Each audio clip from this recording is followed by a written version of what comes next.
All right. That's actually very quiet.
Okay, let's see. What are we...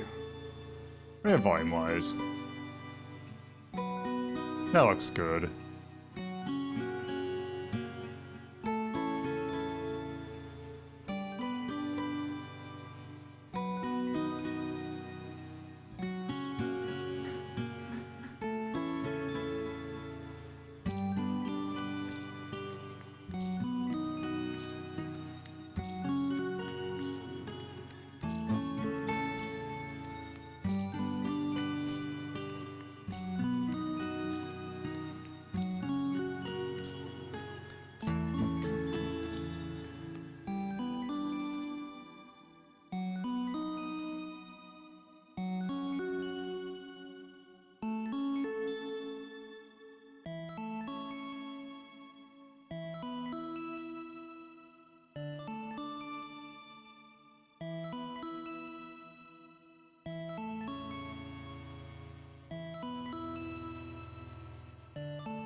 Ugh.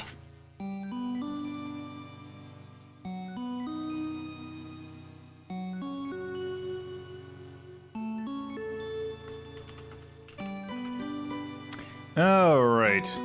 Now that we are nice and ready, it is time for us to finally start. Once I check some real quick. Oh wow, they're getting long. All right. Anyway, let's go ahead and start. So, hello and welcome to a Sunday edition of Retro Inc. Rhapsody.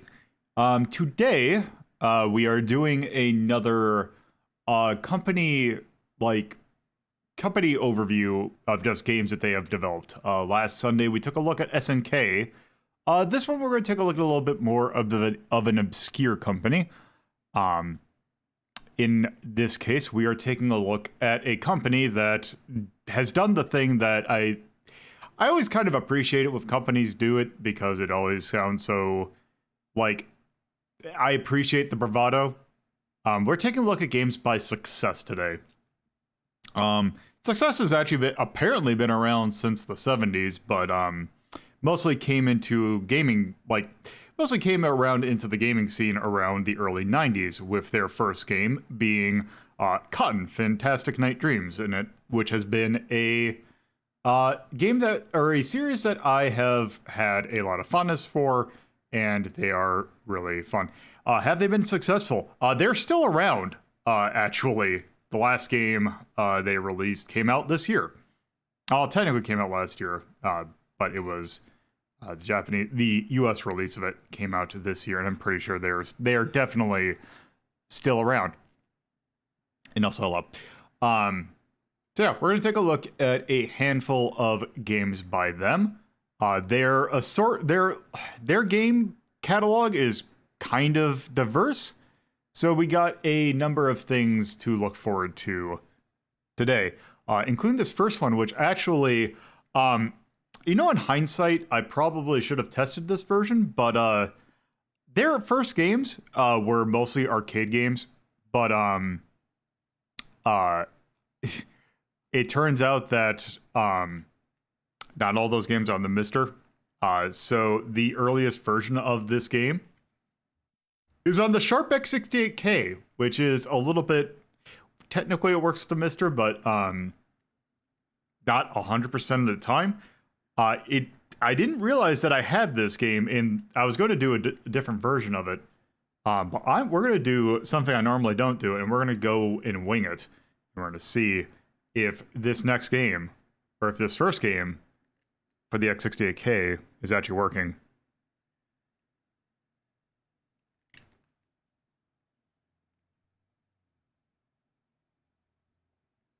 Also, I really hope that this is... Well, that sound.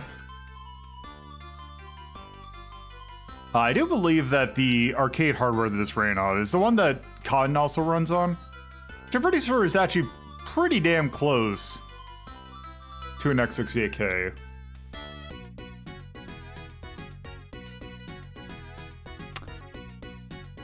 Okay, is this a monitor situation, or is this a... Let's try this.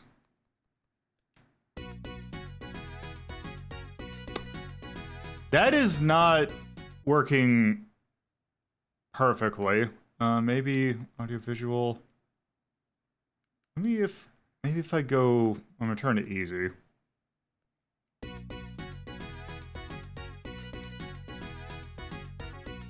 Nope, that's...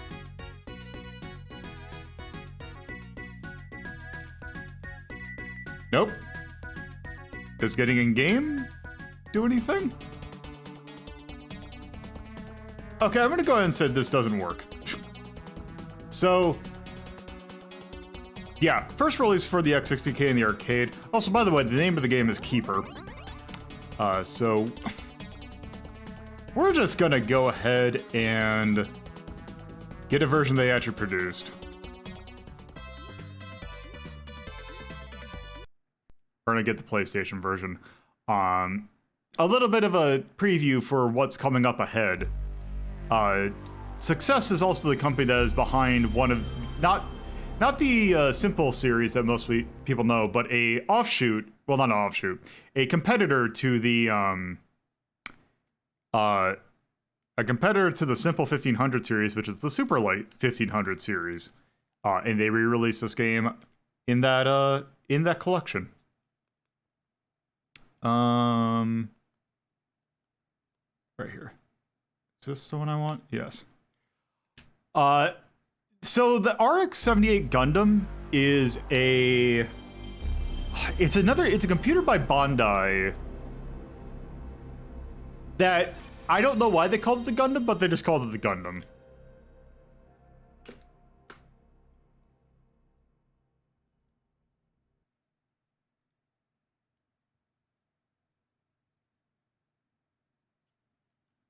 And yes, success.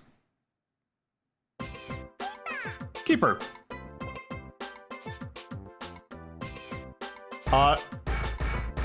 So this is a pretty simple game. It is Bandai. Yeah. Let's go and start. So got single player. I don't know exactly what the difference between these modes. We're doing two. Looks like one's competitive, one's not. Let's see. Beginner, medium, or medium? Mideru? Let's just do middle. So this is a character puzzle game that's it's a mix between a character puzzle game and a falling block puzzle. So it is a match 3, but you push the tiles around.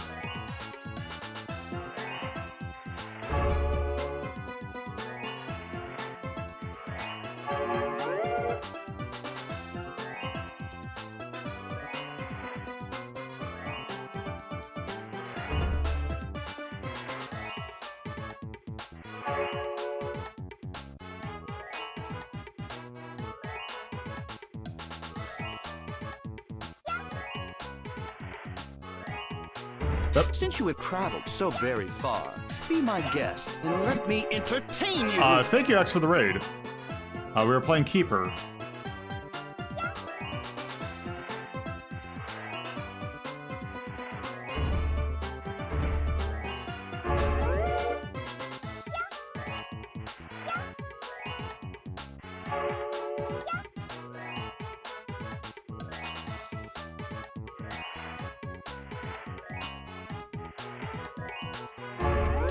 And yeah, you can match based on either the color or the shape on the thing. Hey, Regex. This is getting a little tricky.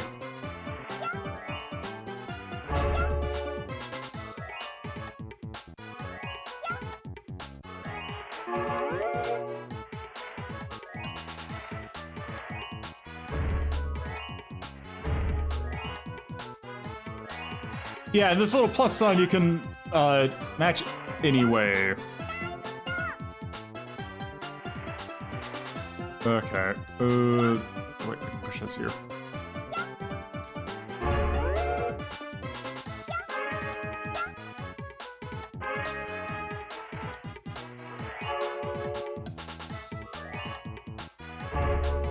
Oh, I should have pushed to the other side.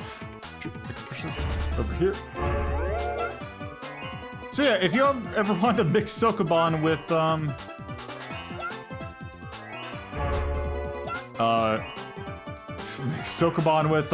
a match 3, success says you covered.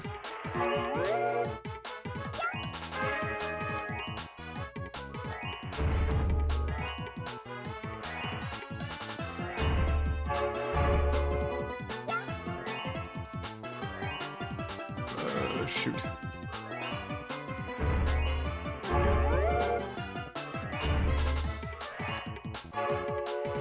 Oh, damn it!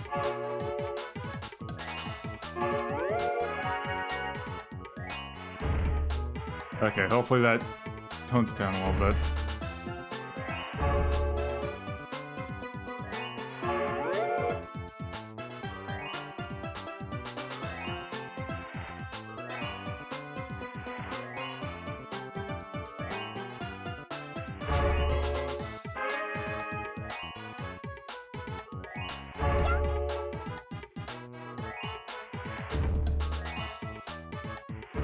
Yeah, unfortunately this never came out over here as a Japanese exclusive, but it's a pretty neat little puzzle game.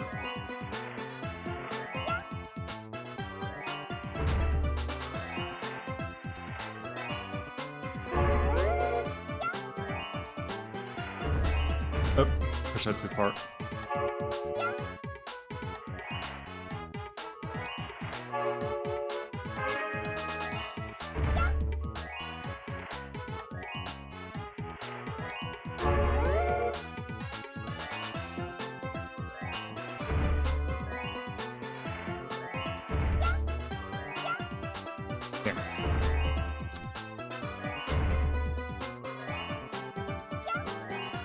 I think I'm about to lose.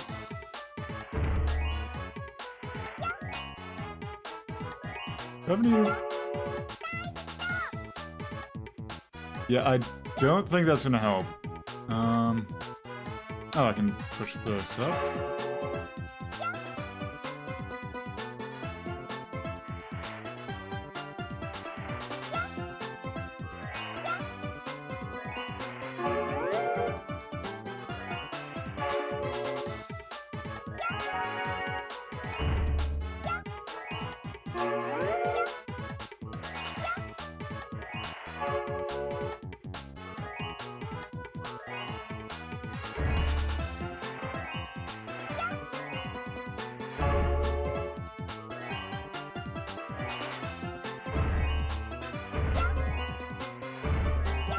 Shit. Yeah, this is unfortunate. Yep.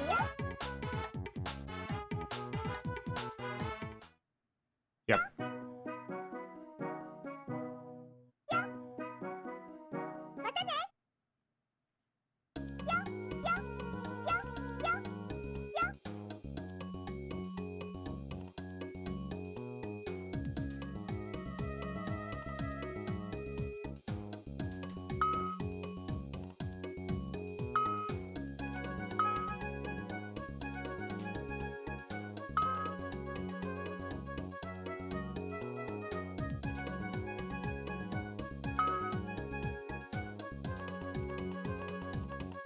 I appreciate it when games have all these symbols.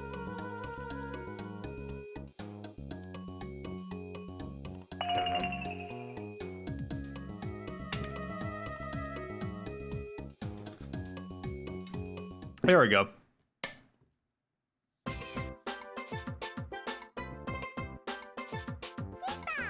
So, I'm actually curious. That's a PlayStation version game. I wonder what does the... Because there's also a SNES port of those.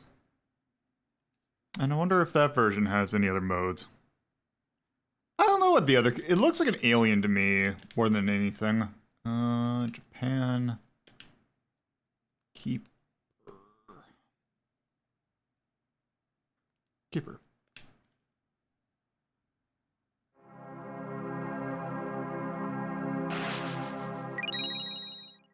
That's Impala Star, which has done a lot of porting work for Success.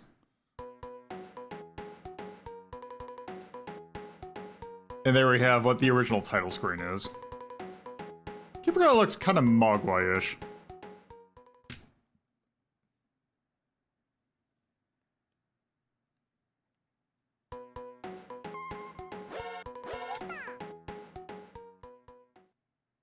Let's see. Stones, alphabet fruits. Okay, Keeper. Oh, we have multiple people. Makendo, Marin. I believe Makendo is.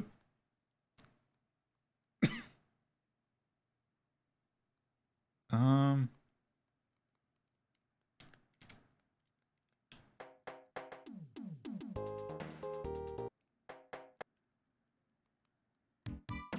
right.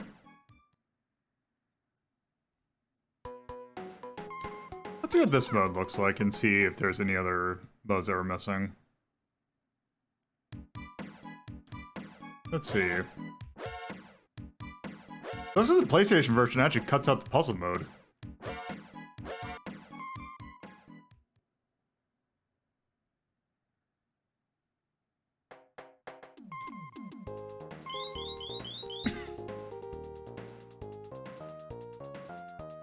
Oh, shoot.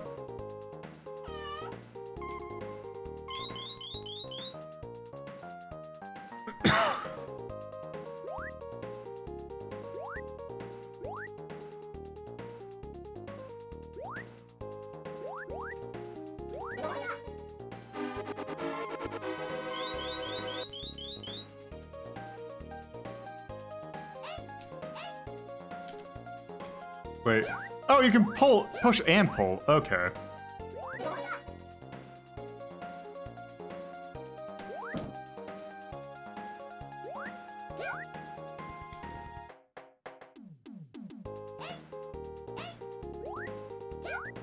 Huh.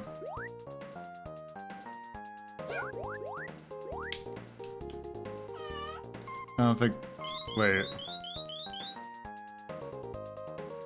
Oh, right.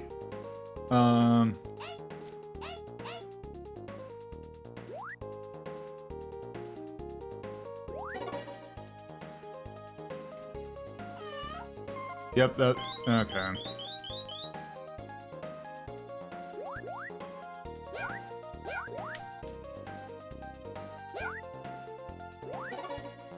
God damn it.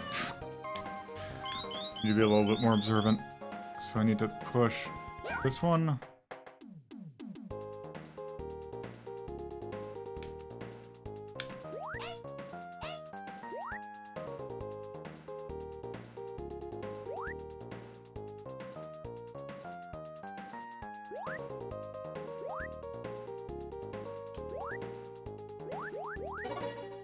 Okay.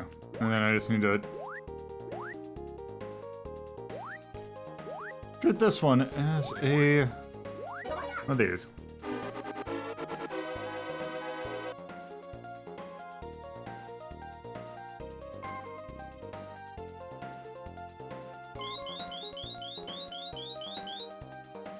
I think I had it in the original, I just didn't realize it.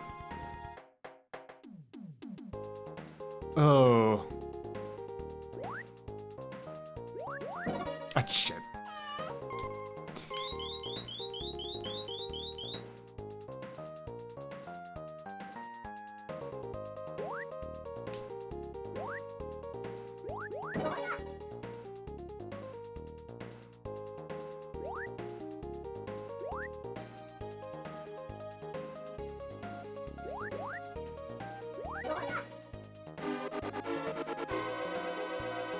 Turtle. Okay.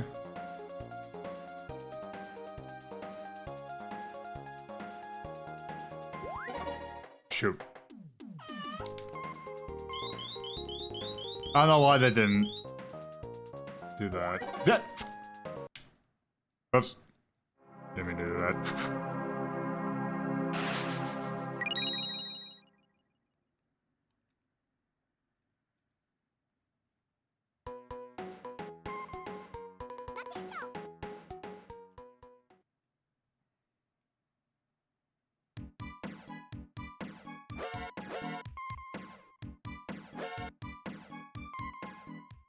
Oh, I think I hit the back button.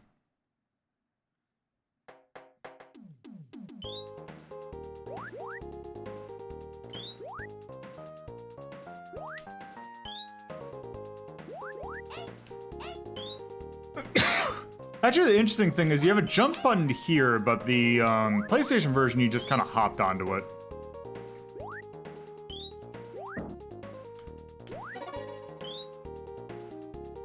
But yeah, it looks like the SNES version is pretty much just as competent as the PlayStation version, or I should actually probably more vice versa. What am I doing?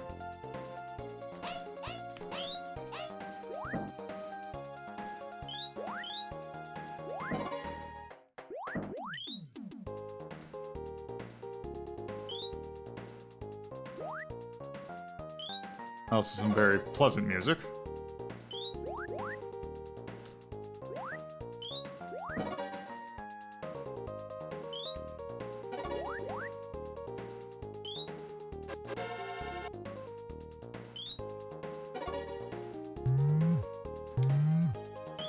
Oh, it's one of those games. Yeah, you can't. When you pause, it takes away the thing so you can't see it. Alright. I think that's a good enough look at Keeper. It's a pretty interesting little puzzle game that I think is quite unique, that it combines both elements of like Sokoban and like character puzzle games of a falling block puzzle game. You don't see that very often.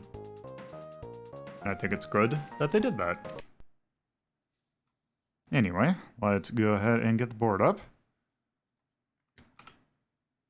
And also get this. Okay, so Keeper. Mostly looked at the PlayStation version. I believe that was 1991 if we take a look at the original.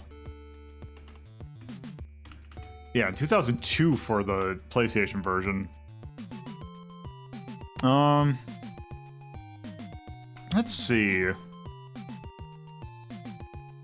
I thought that was actually pretty cool. What are the falling block puzzle games? Because I feel like that's gonna be the key.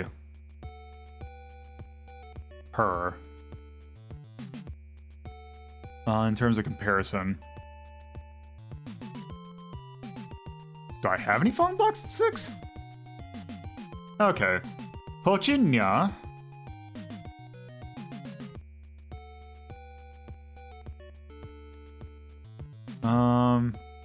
Tetris plus Bombless, Grandmaster 2. Ooh, whether or not this is at the same level, I don't know if... That's Grandmaster 1, though.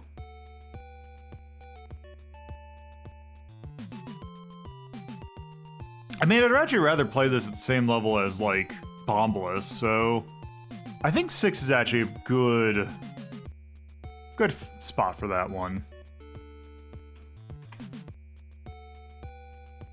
I like the music in it. I think it was pretty charming. And yeah, I think it is just a pretty cute little neat puzzle game. Don't really have much else to say about it. So yeah, that's it. So let's move on to our next game. So next up, we got a, we're actually going back and covering something that I actually missed. I opened this up talking about the Cotton series, and we had mostly gotten through the Cotton series with the exception of a handful of games. It turns out we actually skipped one, though, because we had done Cotton 1, we had done Cotton 2, Panorama Cotton, and we actually, there was one in between those, which I missed, which is Cotton 100%, which is a SNES exclusive, well, was originally a SNES exclusive. It got ported to the PlayStation, but for the most part, it wasn't it was like Panorama Cotton, that it was basically console exclusive. And I'm going to rectify the fact that I had not played it by playing it now. Once I find it. Also, let me go ahead and do this.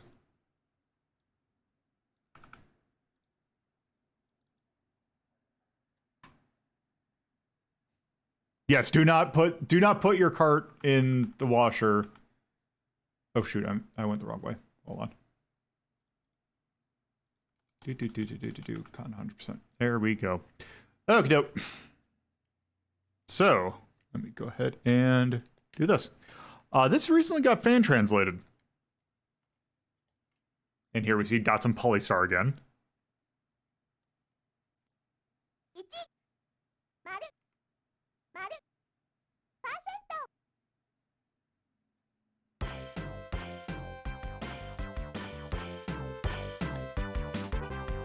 So yeah, full title of this game is March and Adventure Cotton 100%. So let us go ahead and configure this so that you only get a certain amount of continues. So I'm gonna try and make this, extend this as much as I can. I'm not 100% certain what fate time is, but I'm gonna put it at 30. Also, we want the visuals. The visuals is like a very important part of this game. Okay, now that you remembered my controls.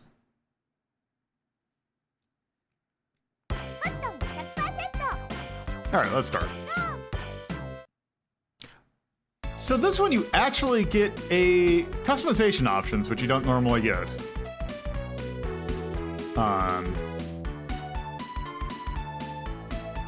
So it's interesting because these act sort of like changing how your options work.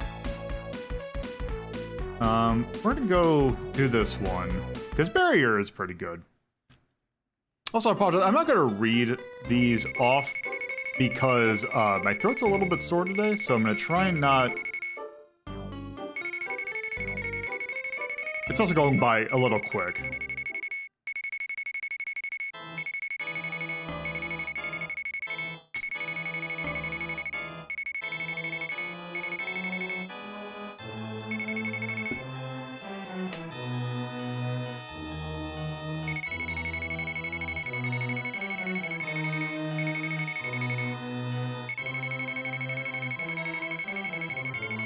Oh, weird. It looks like a certain witch has kidnapped a fairy.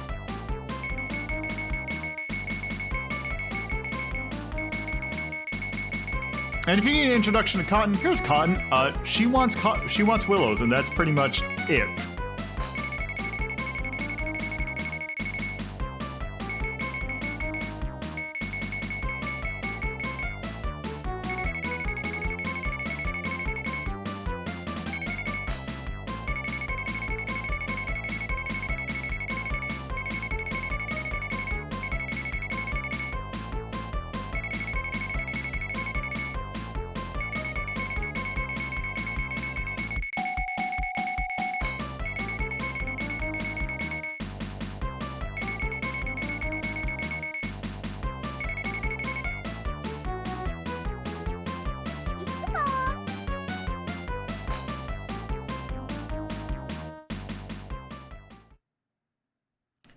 Alright. So this kind of mostly plays pretty close to the original.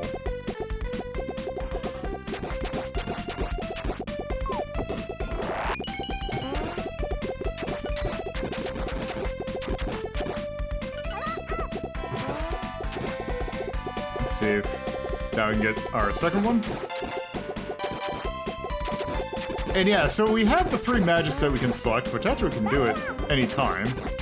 Might as well give myself the barrier.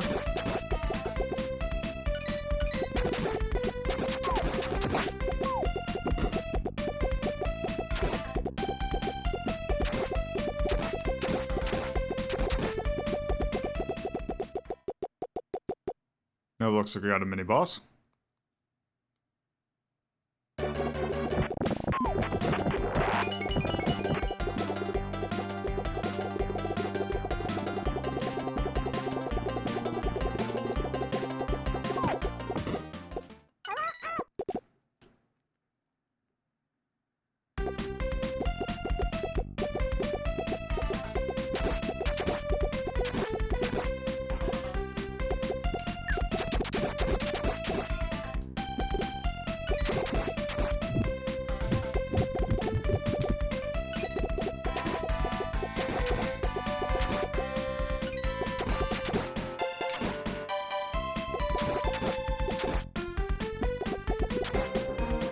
There, we should now have our full 3 fairies.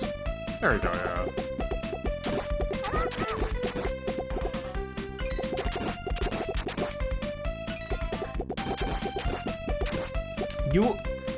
You want to collect the crystals when they're yellow because that gets you XP, which basically as you get more XP, you get stronger attacks.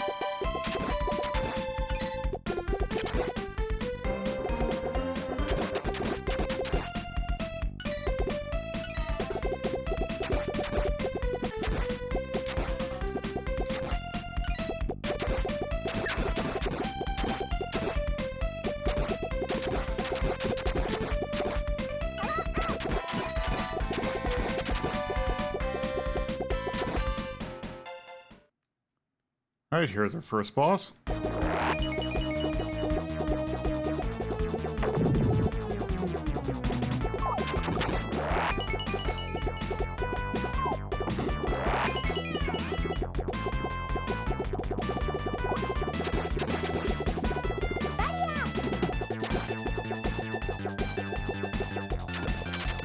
There we go. And of course, the cotton game, so when we are done with the boss... Tea time!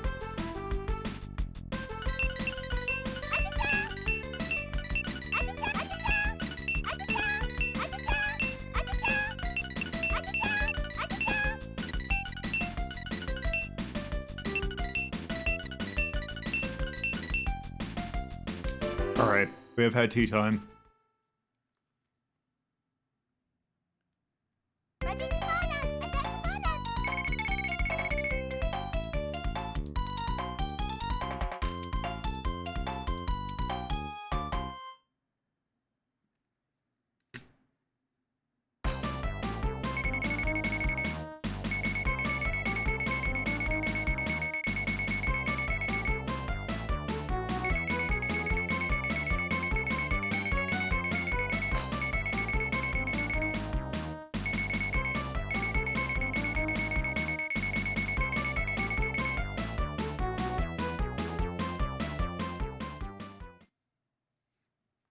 Alright.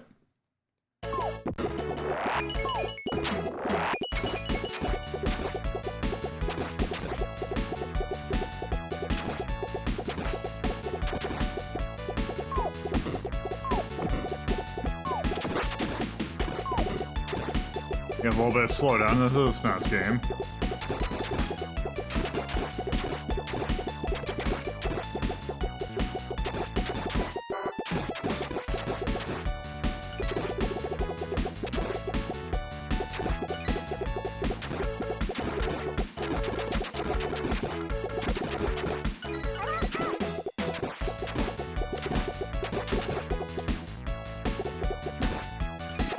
Yep.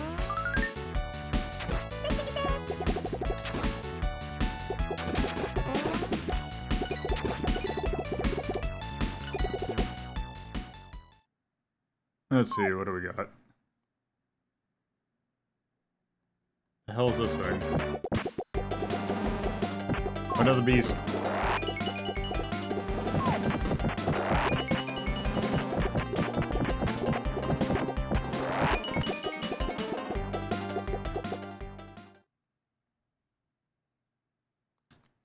Oh.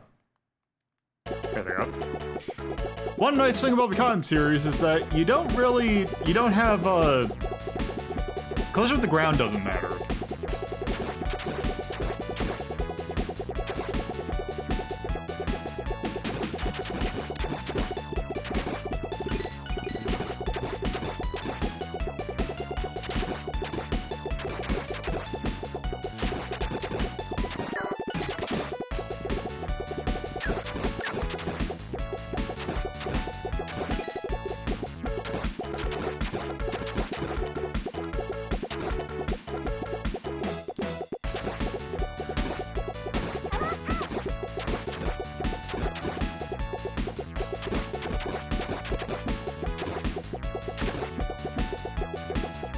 It does also look like you get XP in the traditional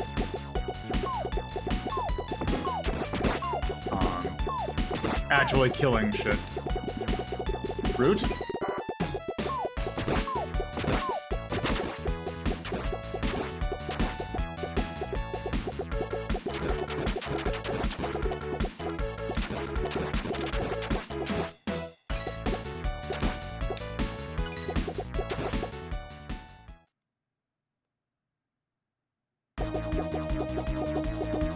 Alright, what do we got?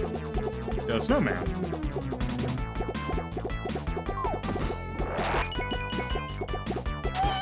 Up.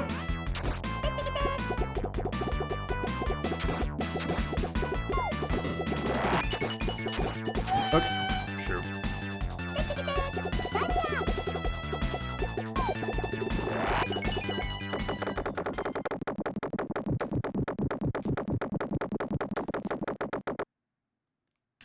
Okay, looks like you lose the other fairies when you do end up dying.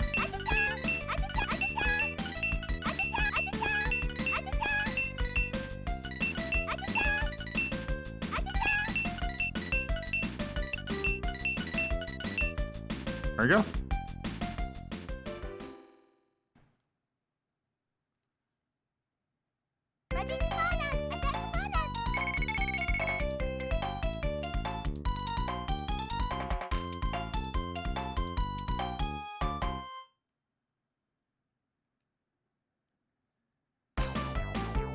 Let's see.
Oop.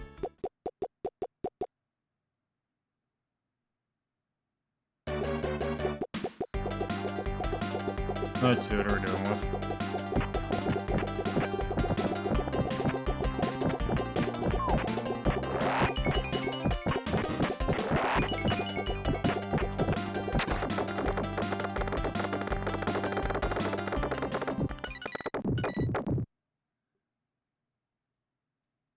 I had no idea what that was.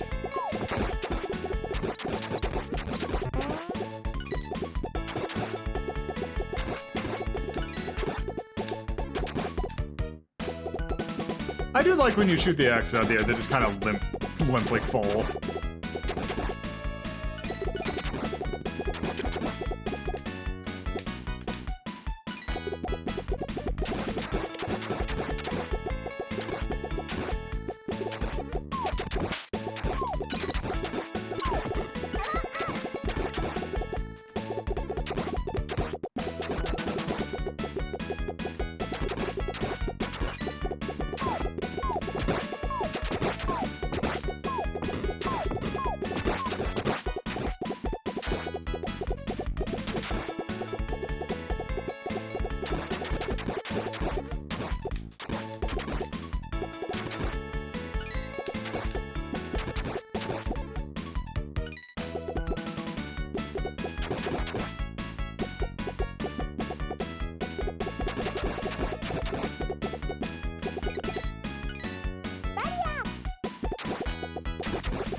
Oh, it looks like I'm at max power.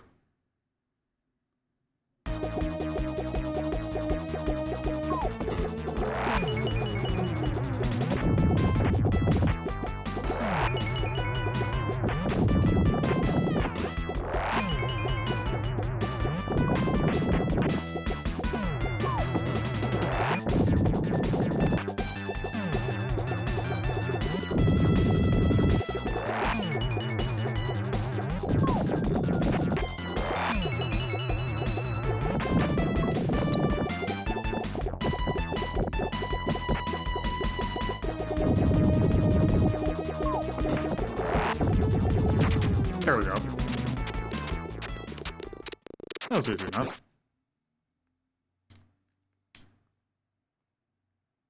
Tea time.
Oop.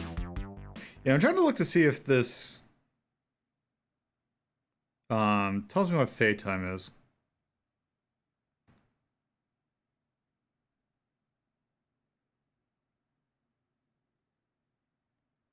Let me check.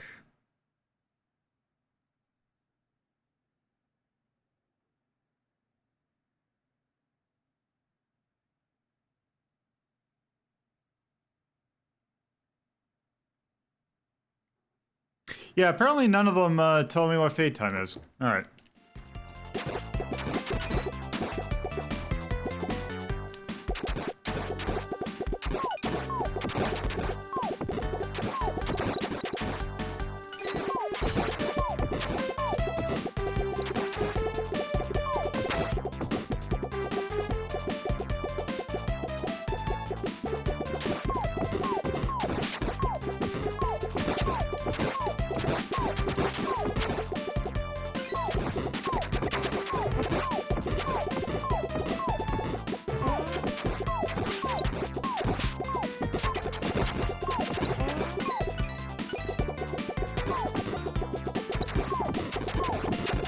Oh, shoot. Yeah, I was not expecting them to hide in the background. Okay, also, it looks like you did not get magic back upon, Oh, hey, it's the first boss from the first game.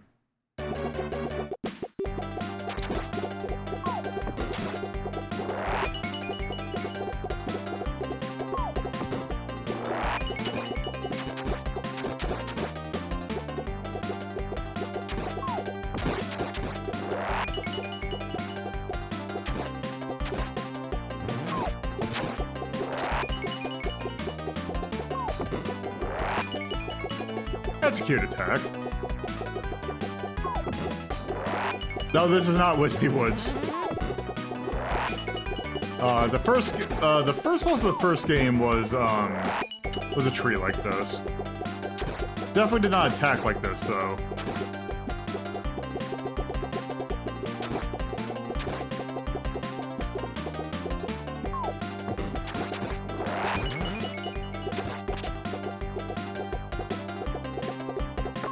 There we go.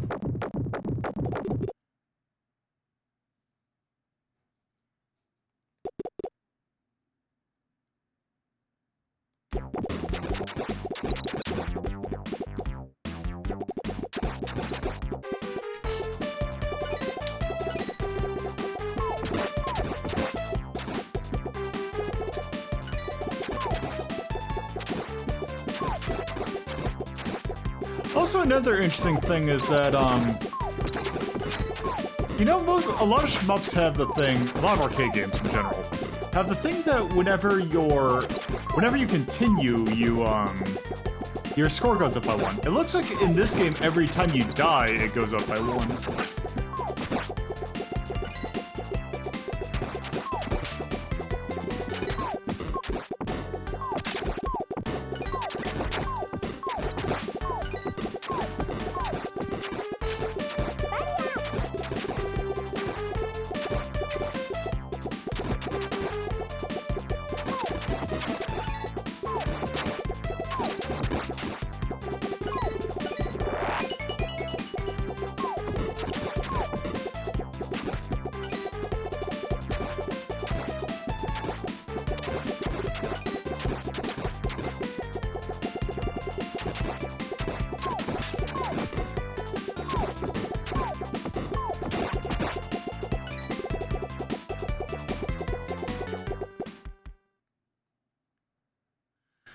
Alright, what's the boss of this one?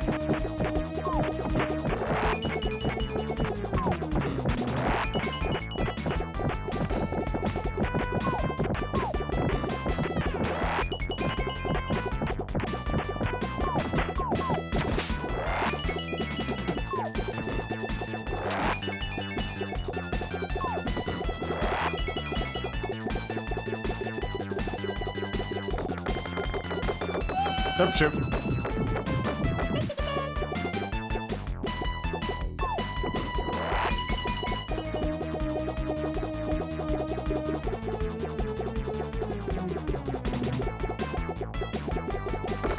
There we go.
All right.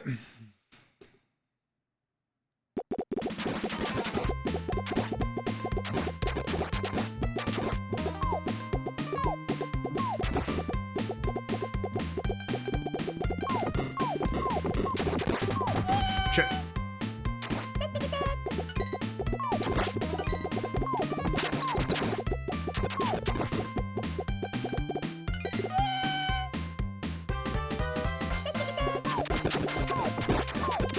Yeah, now the game is starting to get a little rude.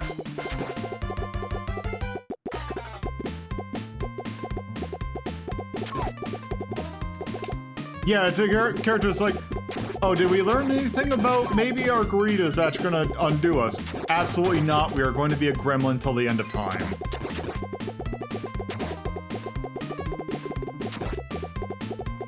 Oh, it actually turns out you got sick off the willows last time? Oh, you're gonna try and maybe be a little bit cautious? Absolutely not.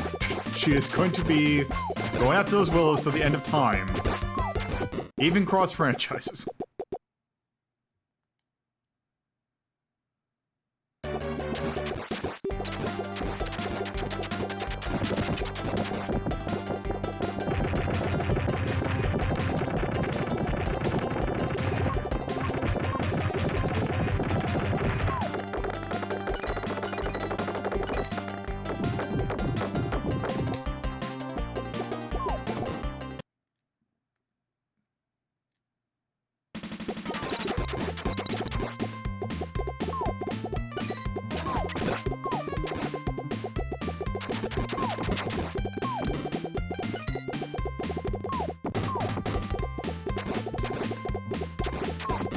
Sure. It's not expecting to pick up speed. Also, I'm curious what happens on a continue.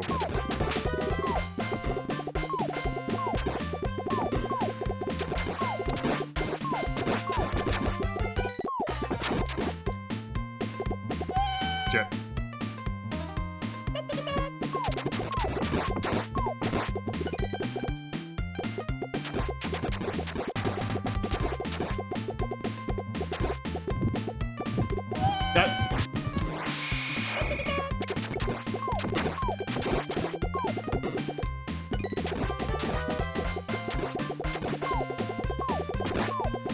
Well, unfortunately, we're going to find out sooner rather than later what happens on a continue. This looks like a boss arena. Huh.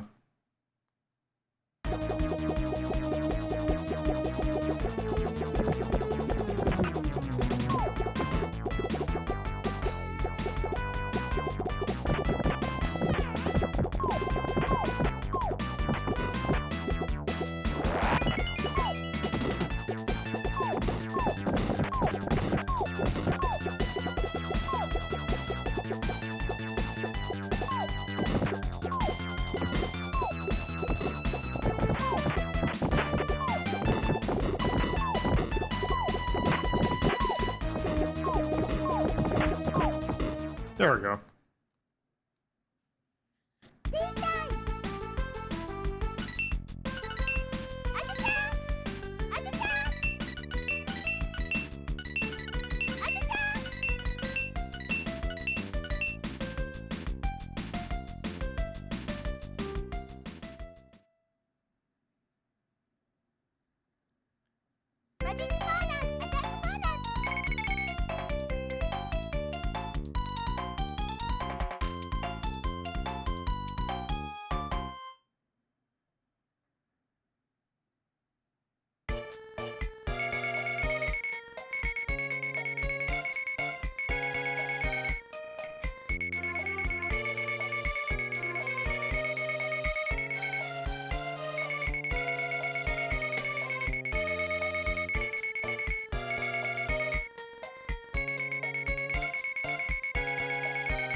Silk's about to die.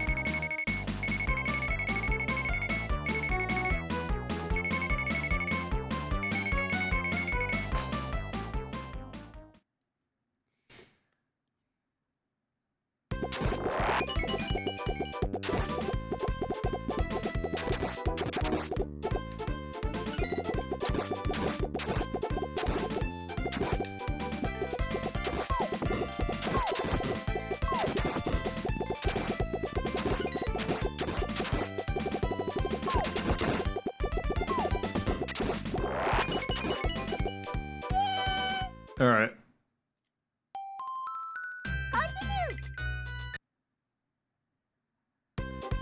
Okay, good.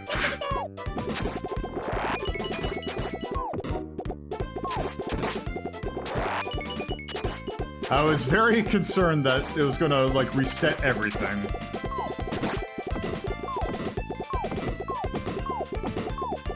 Okay, it looks like I used the second digit to... Actually, maybe it doesn't.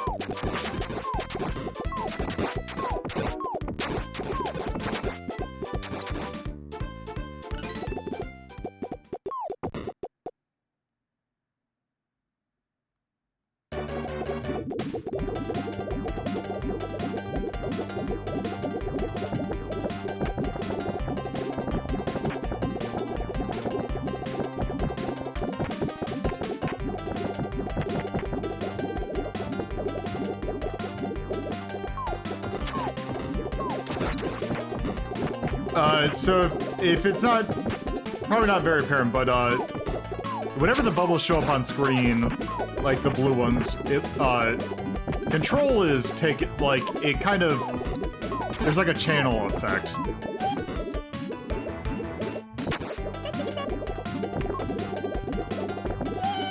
Oops.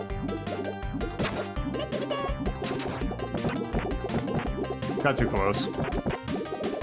This thing has a lot of health. There we go.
Apparently rubbing up against the bubbles when you have a barrier was giving points?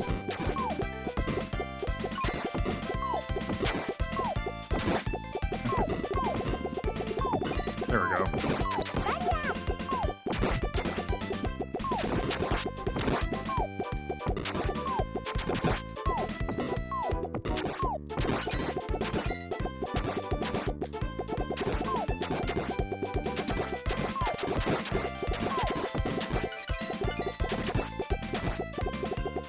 Okay, they want you to be decked out for this upcoming fight, it looks like.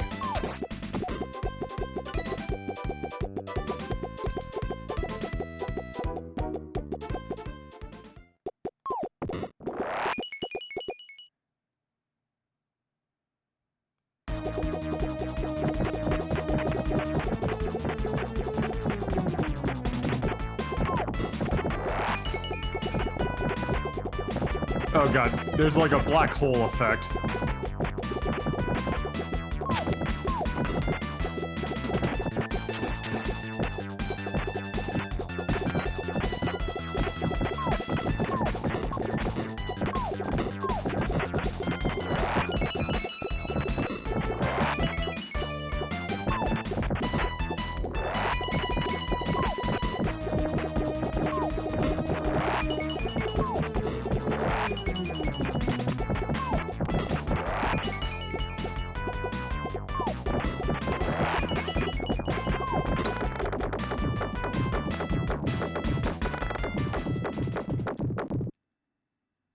Huh. That was a neat boss.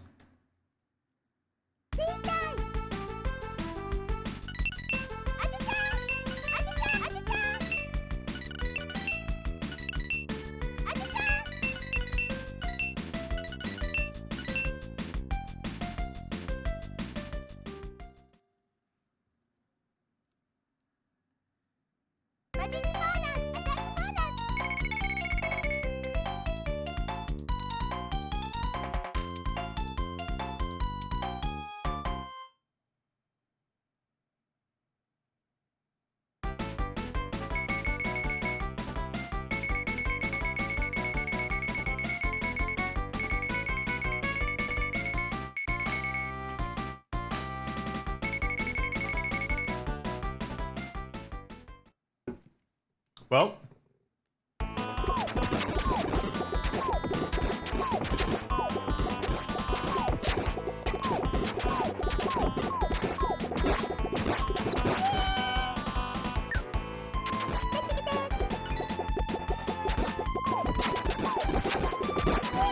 Oh. Okay, I don't like that there's so many foreground elements that kind of obscure the view.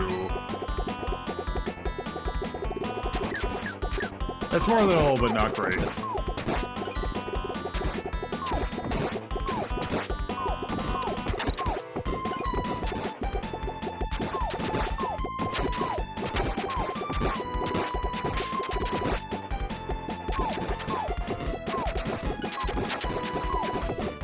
Damn it. Okay, you can get pinched.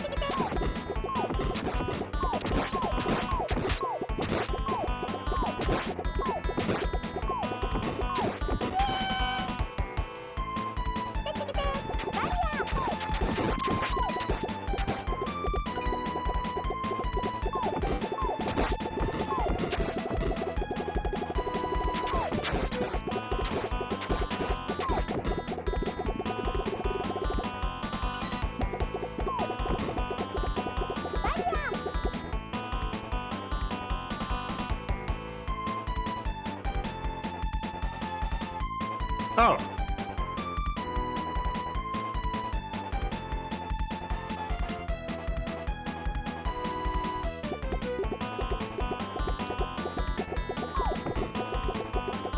Oh god.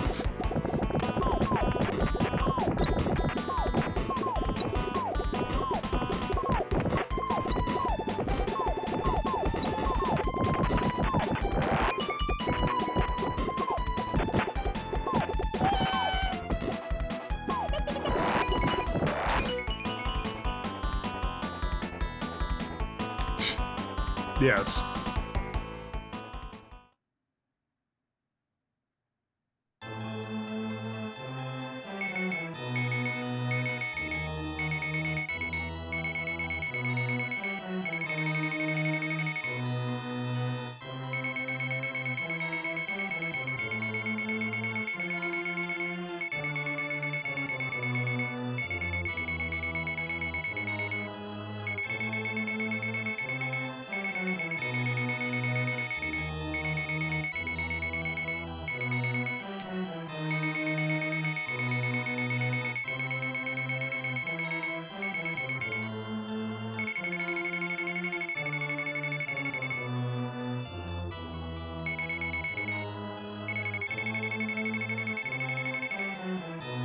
Alright, final boss.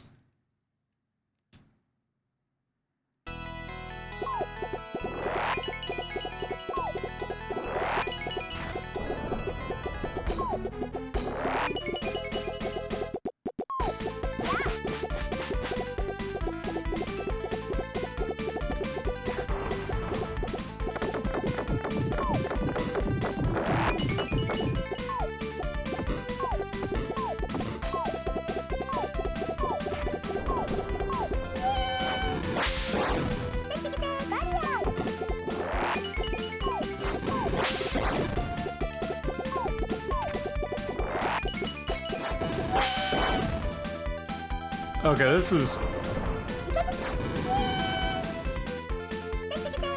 more than slightly rude. There we go.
Silk, you're gonna die.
Uh-oh. Well, rip Cotton.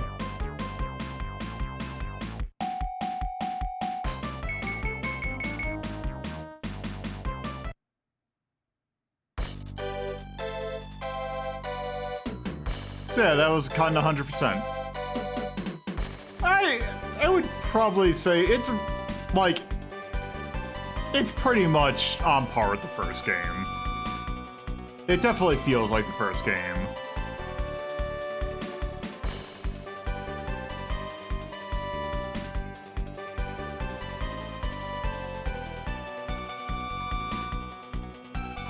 Don't trust the Fae.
Special thanks, nice guy.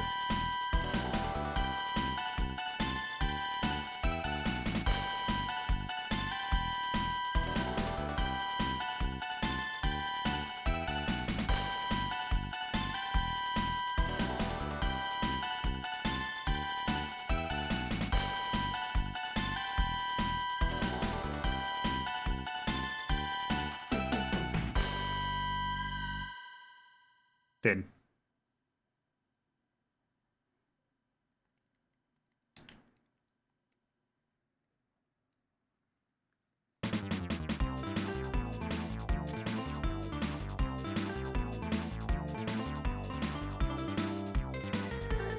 And there we go.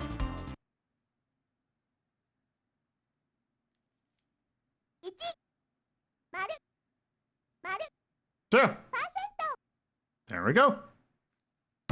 Let's put this on the board. Oop, let's not. Oop, not that button. There we go. All right.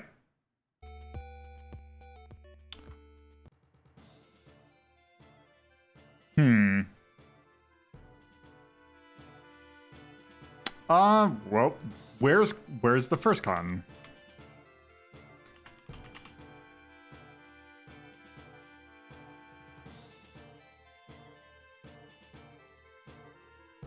Okay, Fantastic Night Dreams Cotton was in 5. Yeah, so a lot of the Cotton games got re-released on various platforms, actually by City Connection, which we'll take a look at some game. Actually, we'll see more of that a little bit later on. But yeah, here's a PSA: don't buy those re-releases. They have a lot of input lag. Also, they are re-releases of the Japanese ROM, which means they're not even in English, and it's in a bad emulator. So yeah. That is a bit unfortunate, because there is an English version of Cotton 2, but they just didn't release that version. It's also like $17, which is way too expensive.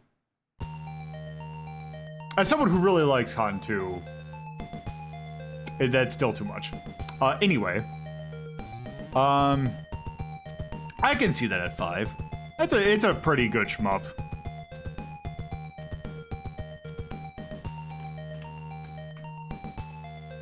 So, music was pretty good, and also the charm's pretty good. Everything else is pretty par for the course in regards to Cotton. They're just pretty good games. So yeah, that'll do it for Cotton 100%. So let's move on to our next game. So I mentioned earlier when we were talking about Keeper that Success had a line of PlayStation games that were the Super Light 1500 series, which was a take on the simple 1500 games, which are basically, here are some games that are, well, simple, or in the case of the Super Light, basically smaller games that you can buy for 1500 yen. And Success was responsible for a number of that. They were, I believe, responsible for all the publishing of it, but yeah, they're mostly responsible for development on some of the games, like this first one. Now this one is interesting because it actually seems to be a take on another game that we actually haven't played yet, but it is essentially it is a take on the Pipe Dream kind of thing, although this one is more of a take on another sort of it's a kind of take on another game called Diablo. It was there was a computer game called Diablo that not the Blizzard one, but it was a kind of pipe-ish game. There's other ports of it called Blodia. But yeah. Also, another interesting thing about the Super Light 1500 series is that a lot of them actually came out in the US and I believe Europe as well. And the next 2 games are in that series, and in fact, did come out over here. I did not have this one, but it was available. I just didn't get it.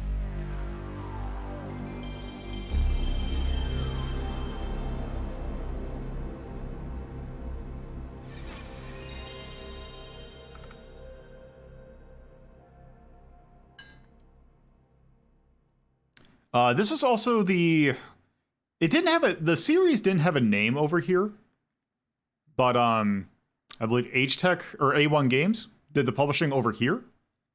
but these are definitely developed by Success. This is the same series that Card Games, which we looked at a little while ago. That's also very loud.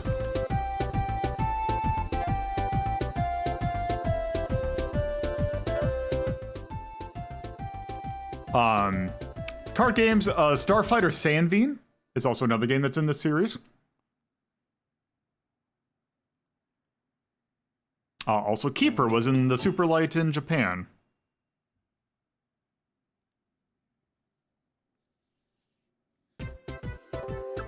Also, this is pretty late PlayStation. Like, this is 2000.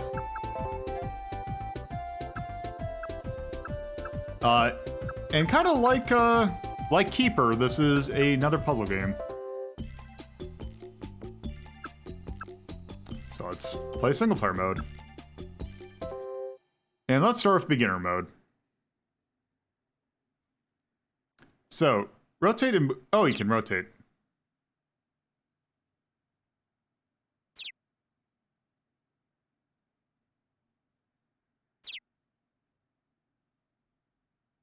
So yeah, it's you... There's a little chick that you move around. But yeah, it's one of these.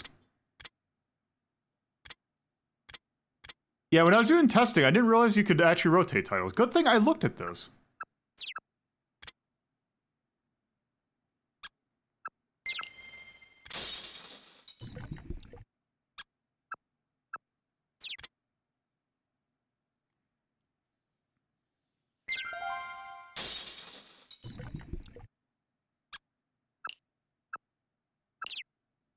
Also, interesting that you can move the move.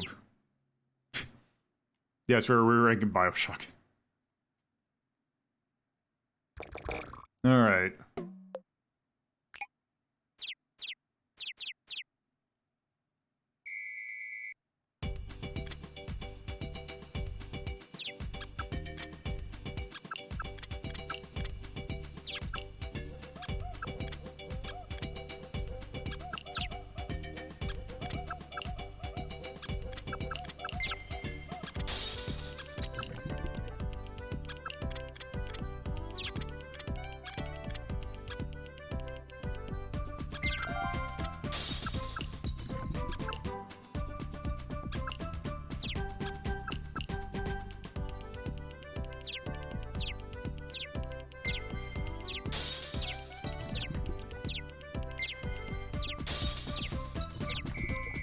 There we go.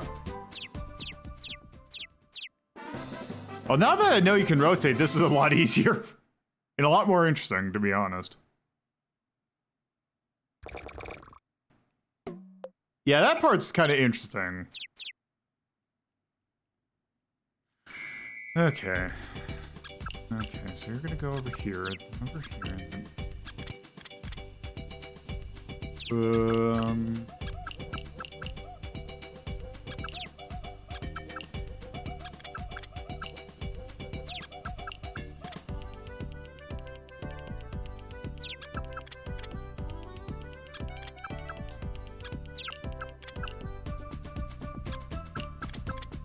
Oh, shoot.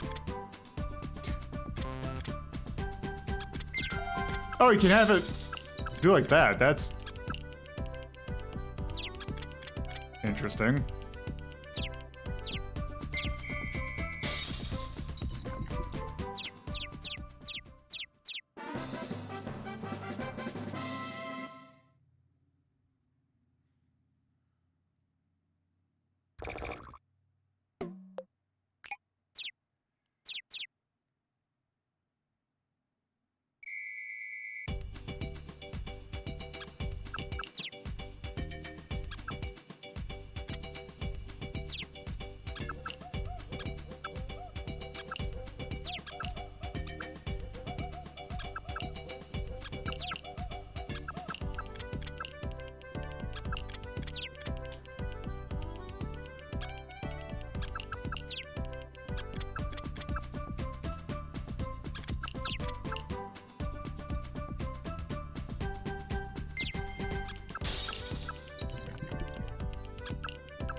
I think that should be good.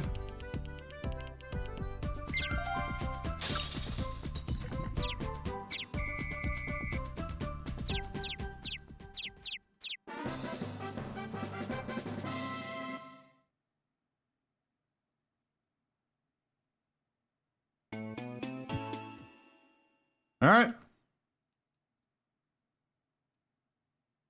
Let's try normal mode.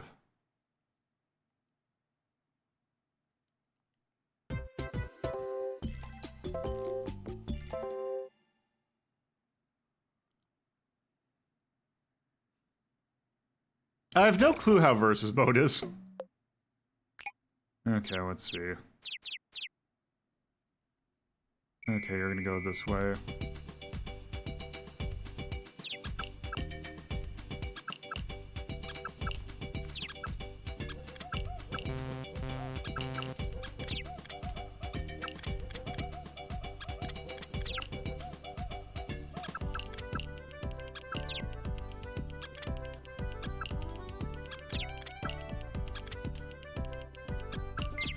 Oh shoot!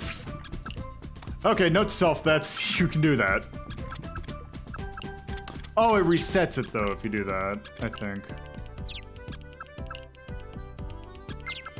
Oh.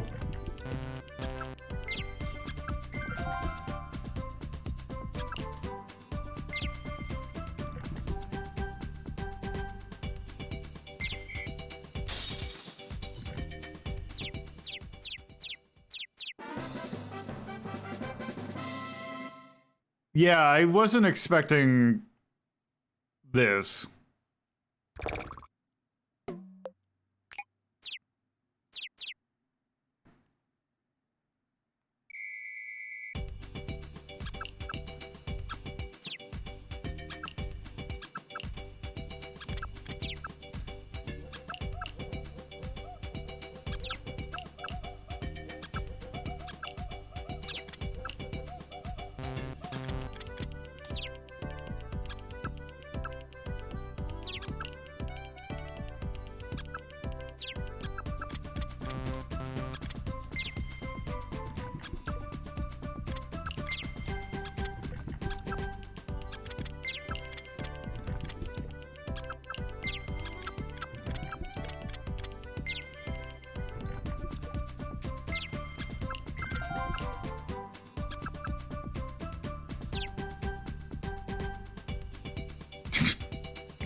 Glad two people made the, hey, we're playing BioShock.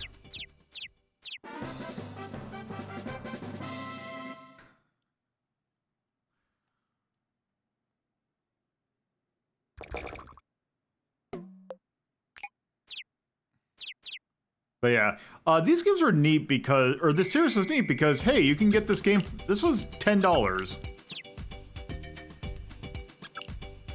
This was...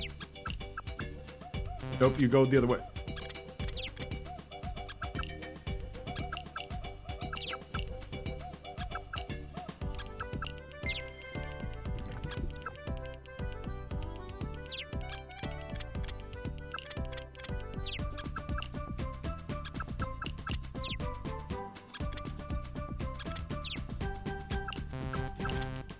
Oh shit! Okay. Okay, good. I have multiple lives.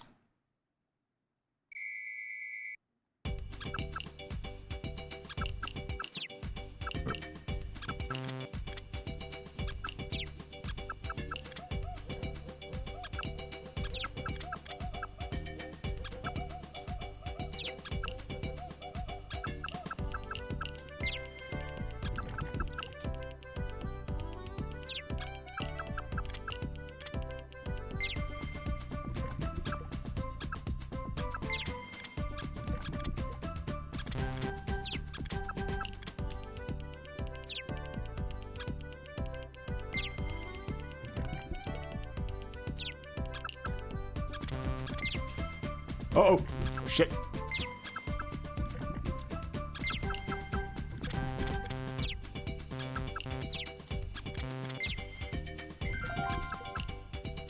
Perfect.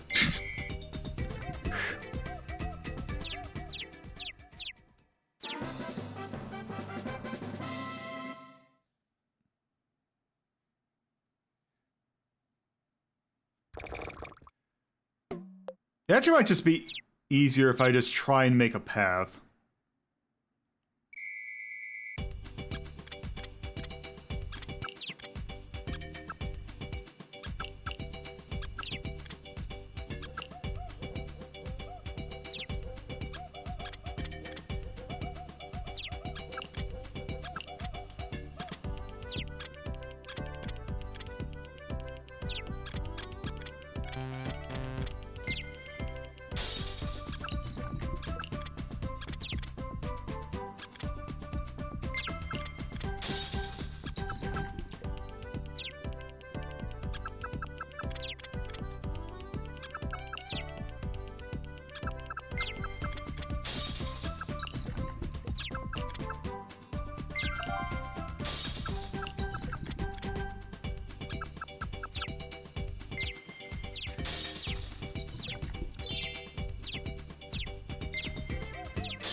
That's pretty neat.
There we go.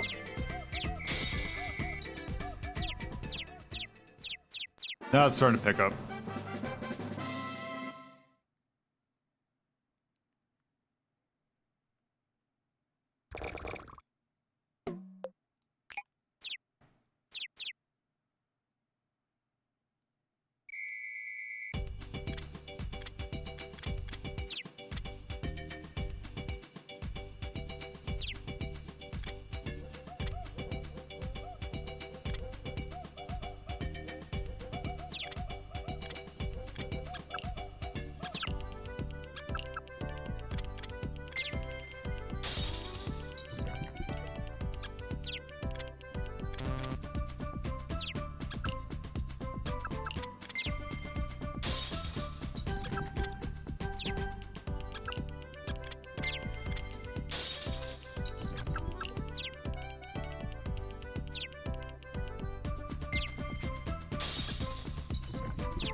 I wonder how two-player mode would be in this.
The fact that you can move, I'm actually kind of surprised you can move the goal.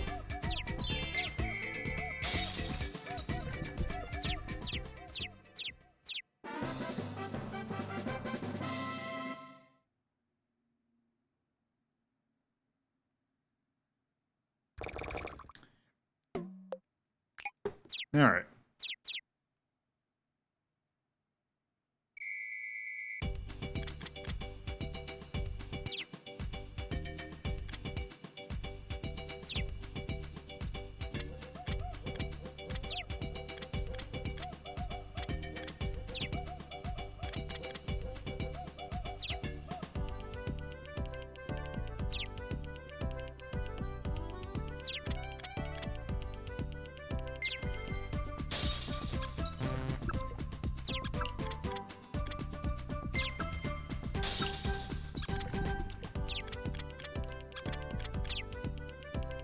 Wait, what?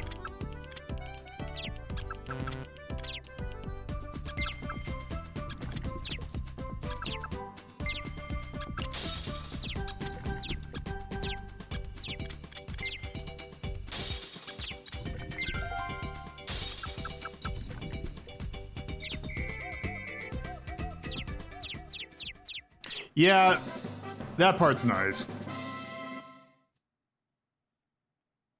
Let's see, can I beat those?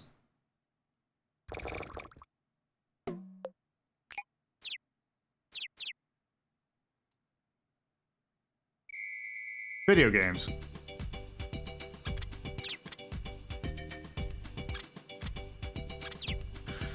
This is gonna be rough.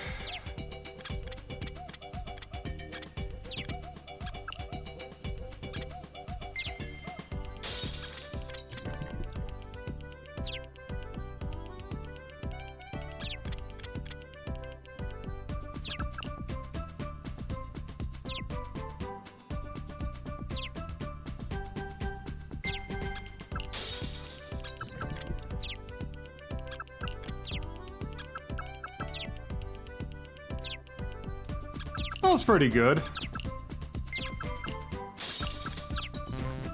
Oh, shit! No, no, no! Almost got it. Alright, last life.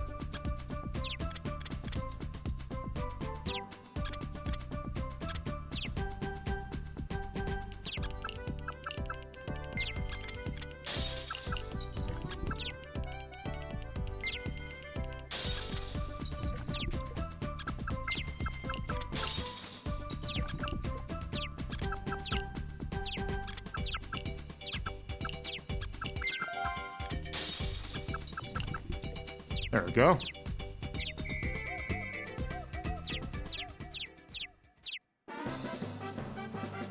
Let's see, can I... Let's see, this should be the last stage, I think.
There we go.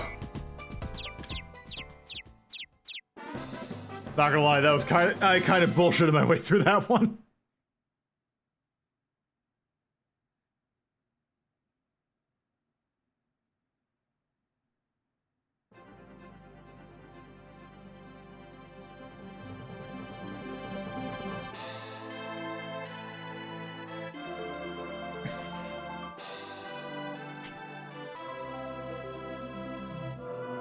Why is a chicken making eggs? That's kind of messed up.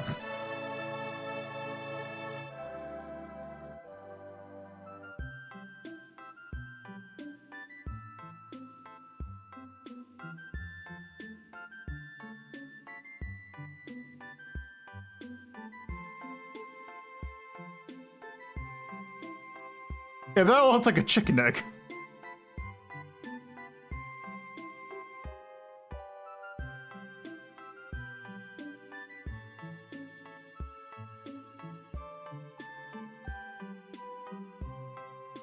What? What?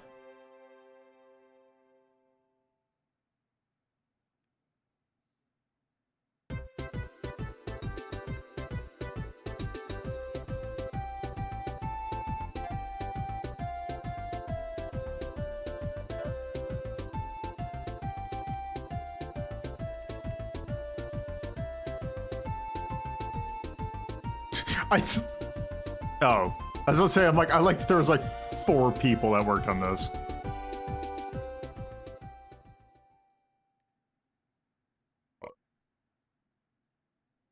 Perfect.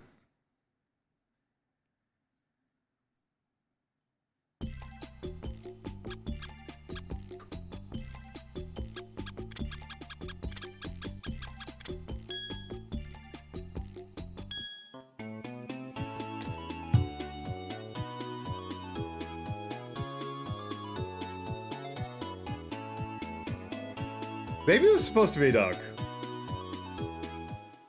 But there.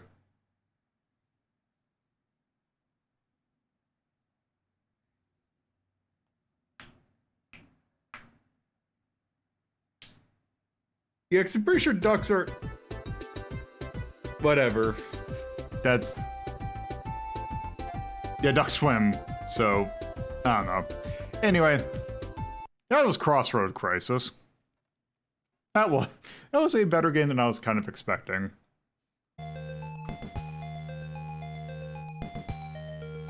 God, also, I'm taking a look at this. I actually don't know if I'm gonna have... Well, we'll see.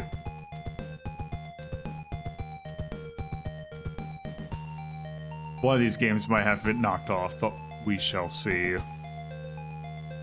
Yeah, Crossroad Crisis was pretty cool.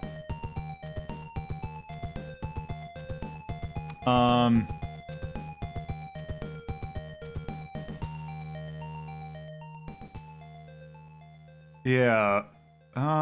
Let's look at 6 and then go from there.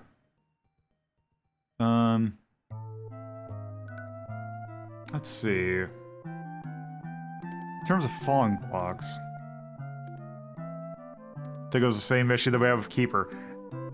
Actually, where did we put Keeper again? Did we put that at 6? You know, I think that was about as good as Keeper.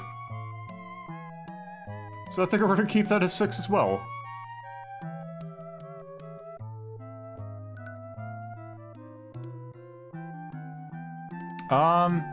I thought the charm was good. At least. It was a lot better than for what it was. Like, paying like, if I paid $10 for that, I'd be happy. I don't really have any complaints for it. I think it's just it's a good game. Don't think it needs to be any more complicated than that.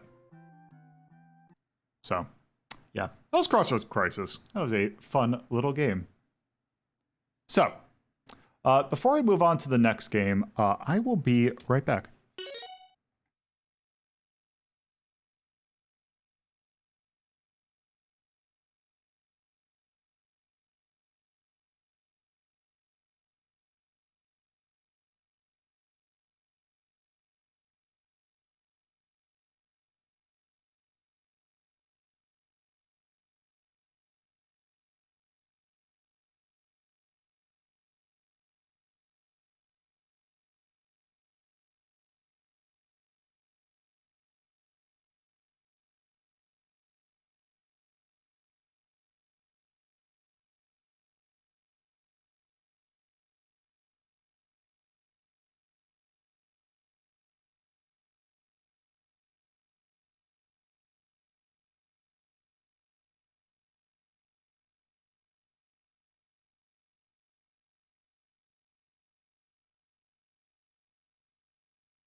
All right.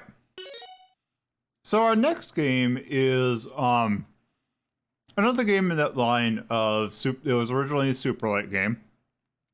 At least I'm pretty sure it was because it came out in the kind of the similar series over here. This one I got because I actually had this, and I kind of got it because I don't know. I was just looking at like, oh, like I can get a bunch of games in this. Like I can get 4 games in this.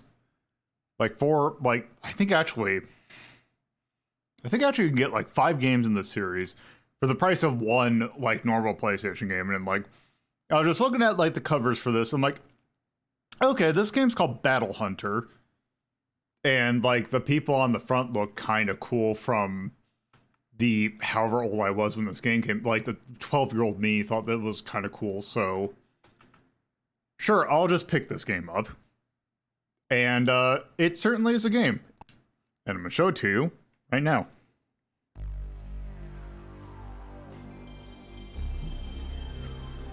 We're in fact hunting battles, I guess.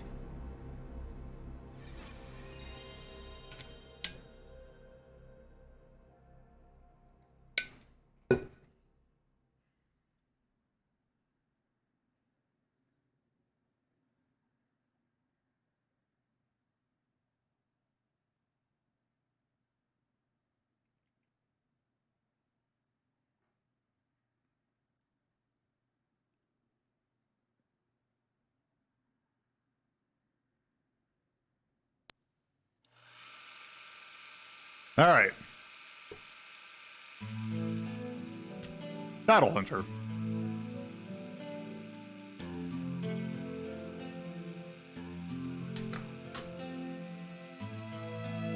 Does that have an intro or is it? Nope, I guess just go in here.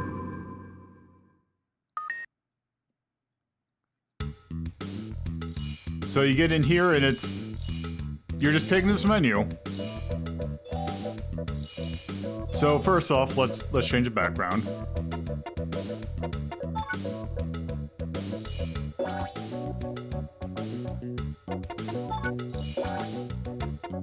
So no clue on what actual this game is yet. So this is an interesting game. First thing we got to do is we got to make our character.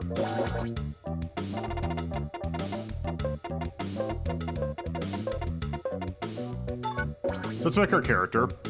And we have different stats. So let's go.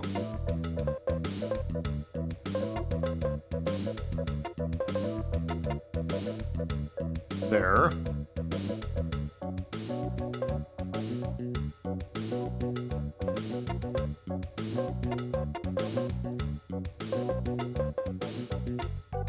Let's do this. And then we can change our how the way our character looks. Let's see, we got this guy, this lady, Shadowrun-ass dude with twin tails?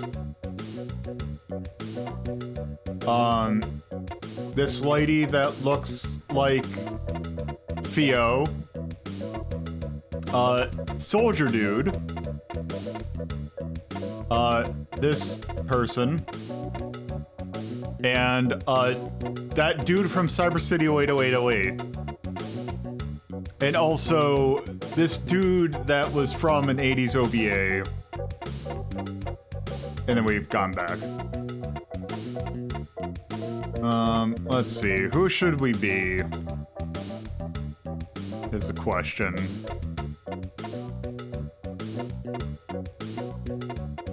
Yeah, yes, Carmen Sandiego with green hair. You know what? Let's be this person. All right. So now that we're here,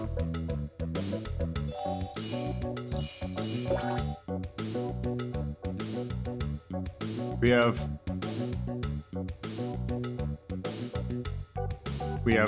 no sort of thing.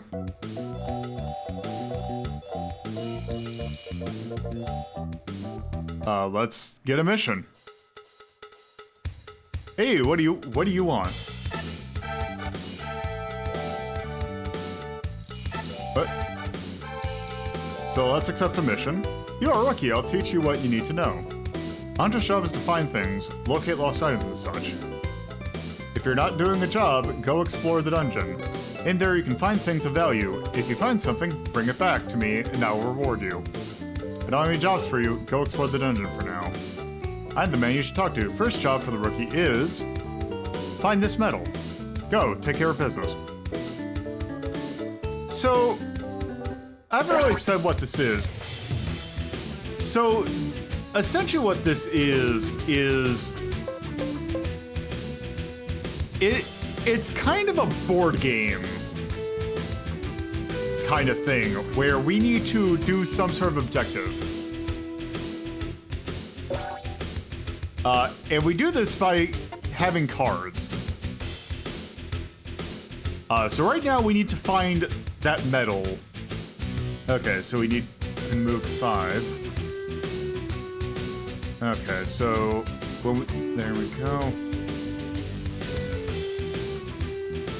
Found something.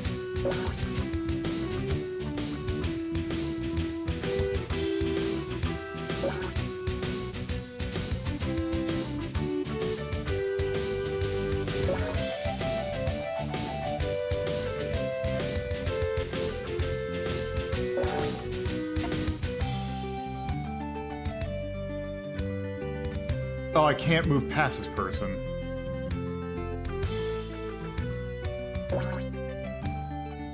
That was a waste of a card.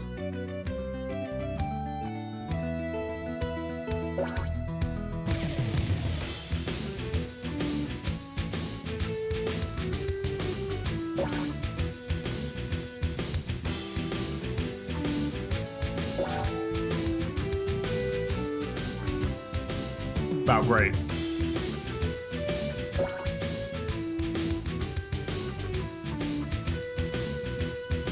Oh good, and a monster spawned on top of me.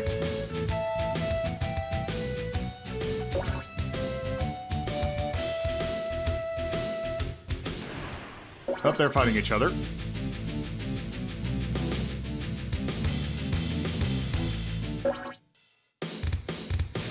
Oh no. Okay, so let's see. Counterattack. Yeah, let's counterattack.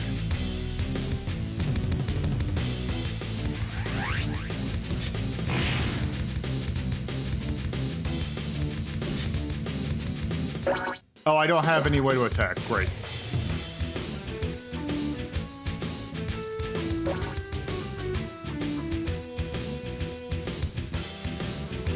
Wait, why did it automatically move for me? Well, why is it fighting me?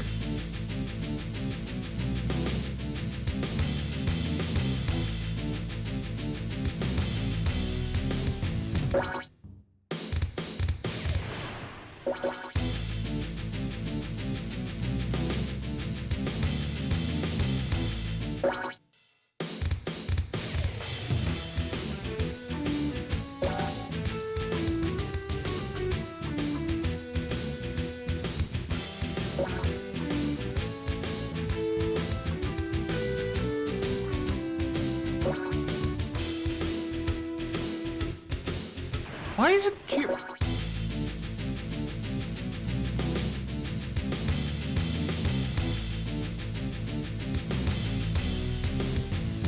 Okay.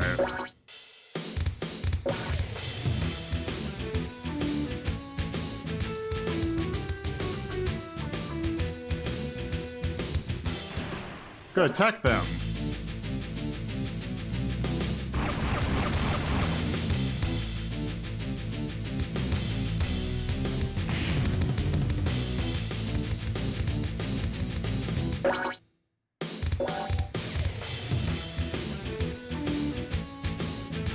Okay, give me that. There we go.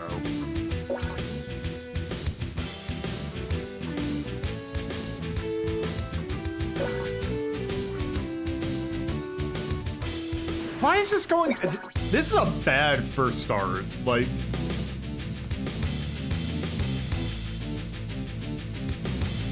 This is bullshit.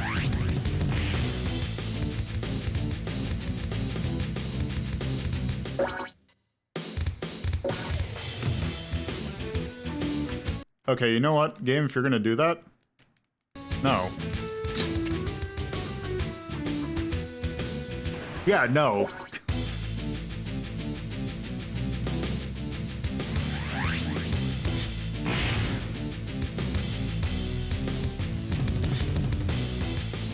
Also, it's great because when the monster hits me, it takes away all my cards. Why can't we attack? Because, I don't know.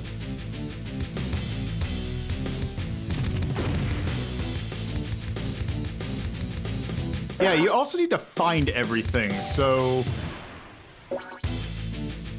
Oh, right, I'm confused.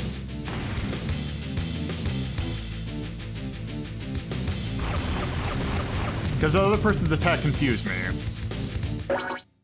Also, by the way, I would have been dead and I would have had to give up the target thing.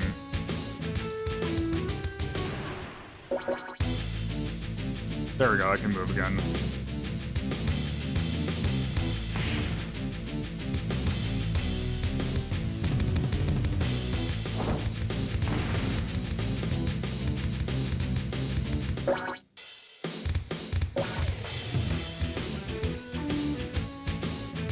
So the thing with this game is that I feel like it's meant to be played with multiple people. Because it supports up to 4, like, human people.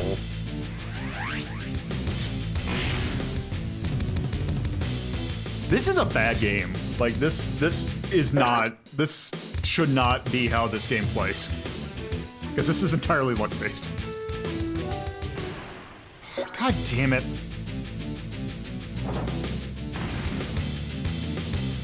Like, don't... There, okay, I killed it. There we go.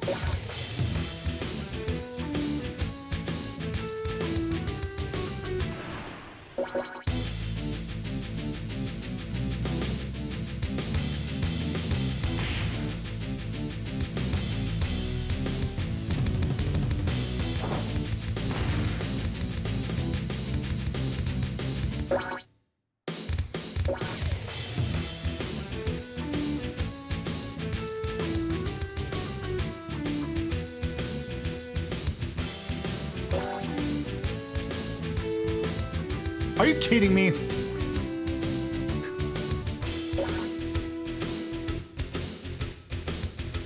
This is the worst RNG. Okay, at least they moved to 1 as well.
And it's gonna go after me, because this game's bad. Like, this is... Like, don't... Like, okay, good, I get a counterattack. There we go.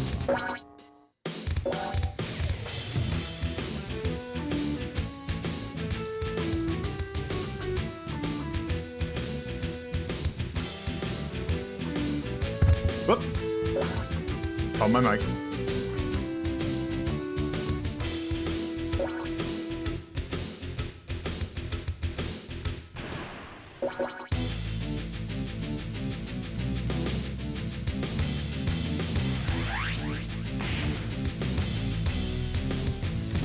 Yeah, the whole dizzying on getting hit is bullshit.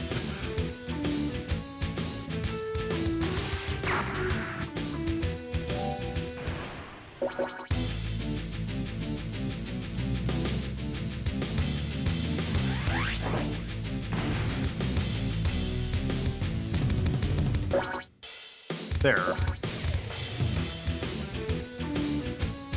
Now it's done.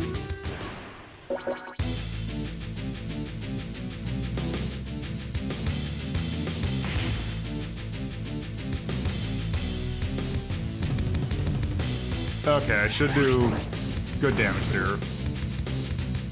Okay.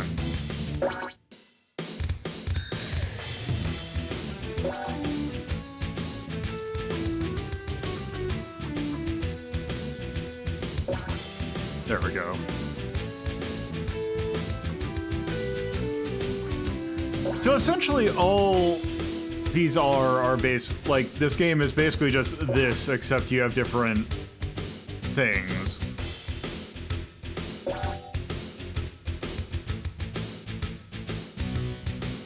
There, and that should lay it. So that card, the green exclamation point, puts a trap there. So if it goes after me, it should trap. Like that. There, lost all their cards.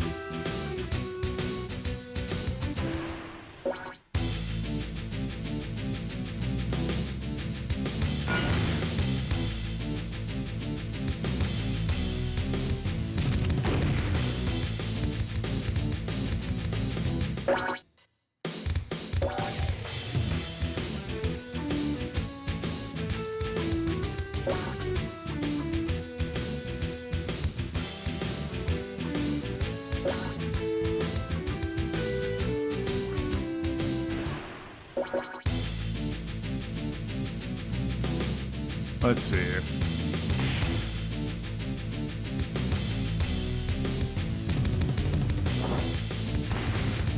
There.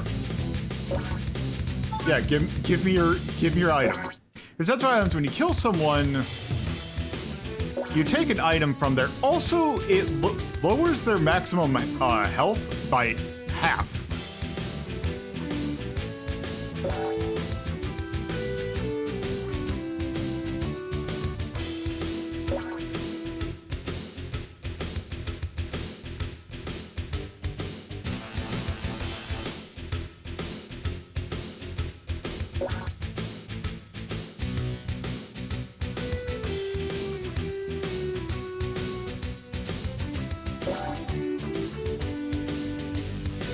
Okay.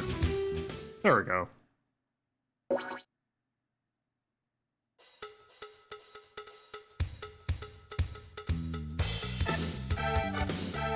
Let's see.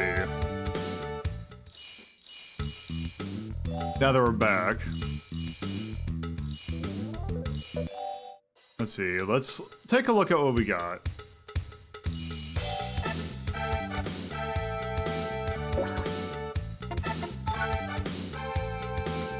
So you got Sundress.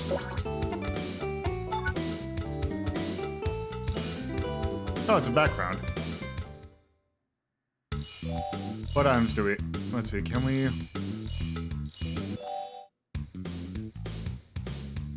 the clinic.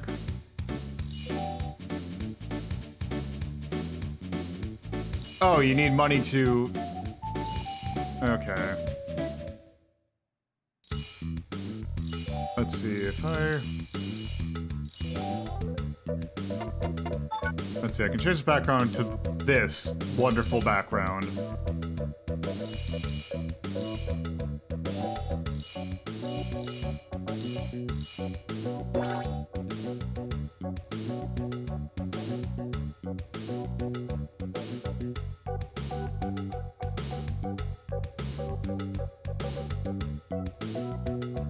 Let's see, I got... Okay.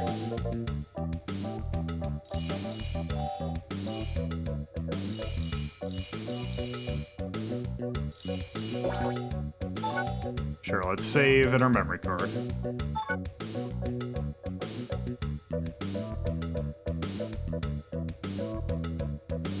Let's see, how do I...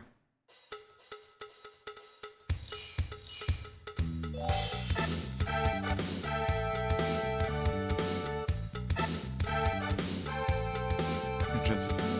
Let's see. I wonder if...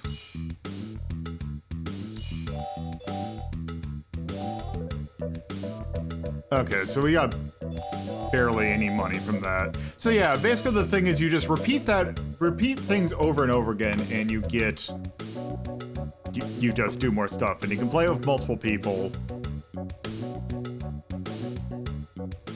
That's it, pretty much.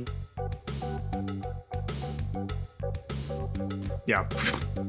I think that's a good enough look at Battle Hunter. For a $10 game, it is an interesting kind of thing, but I don't like how RNG based it is. It's like the thing of like, it's like 100% orange juice level of just RNG nonsense. But I feel like 100% orange juice, if you want to play a game to make your friends miserable, is a much better experience than that. Because that one feels really luck-based. More so than anything else. It also feels very... kind of screwy. God, I don't even know where to compare this to.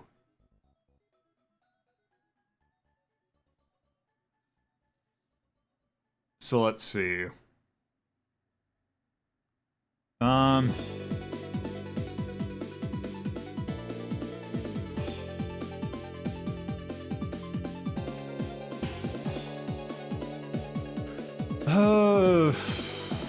See, make you 100G Labyrinth.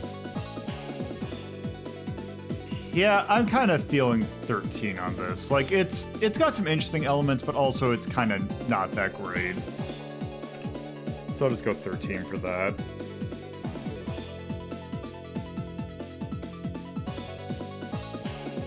I'm gonna definitely say nay. Entirely luck-based. Everything else is just fine.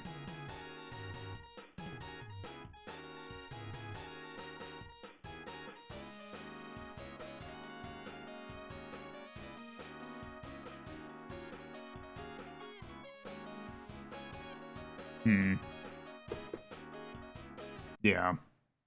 Let's just go with that. So, that was Battle Hunter. So now I don't actually need the Mister. So,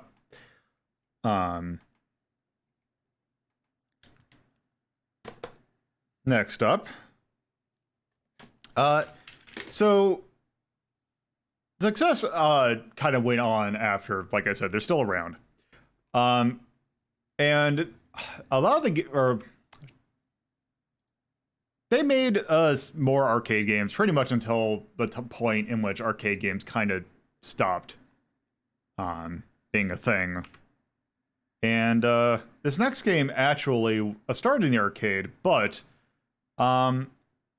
it's actually weird because, as I mentioned, some of their games have been brought over to PC in other places through City Connection. And a release from about 3 years ago was Psyvariar Delta, which is an upgraded version of a earlier game that they made in the early 2000 called Psyvariar Medium Unit. And that's what we're going to do next. And this is actually a PC release. Now, let's see if I go over here. Oops. Actually, I'm going to do this, because hopefully that... This... Actually moved over a little bit too early. Psyvariar Delta. And I think, do I have this in the window or game capture? I have it in the game capture. There. There we go. Perfect.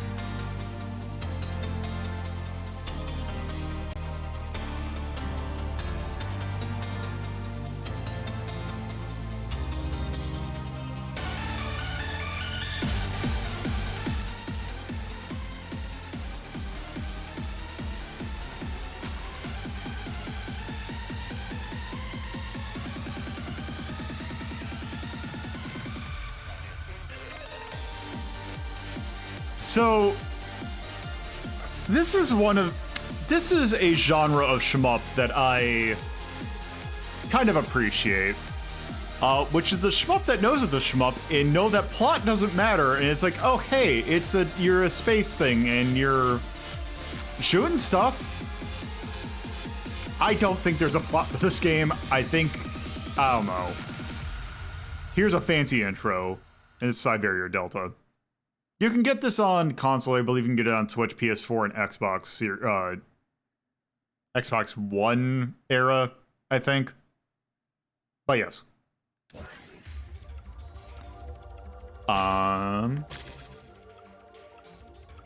Let's just go ahead and start.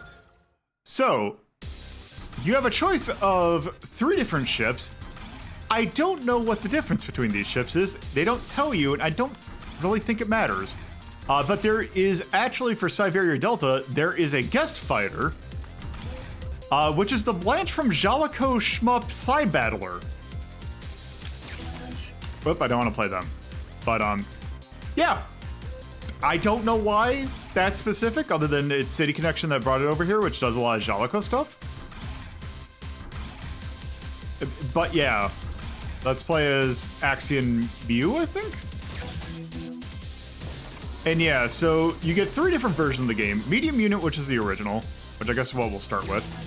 And 3 different soundtracks, which are, let's just go ahead and start with Medium Unit.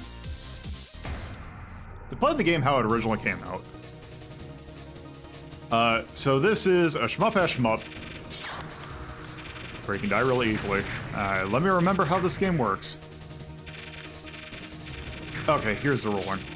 So the big draw of this game is that you get bonuses based on grazing is a mechanic that's in a lot of shmups.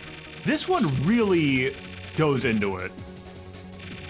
And this actually has like a Radiant Silvergun style XP thing, where you get more XP the more you graze bullets.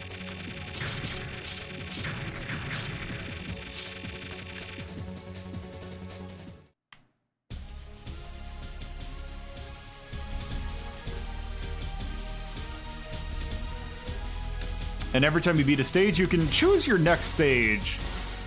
So let's go a little bit harder.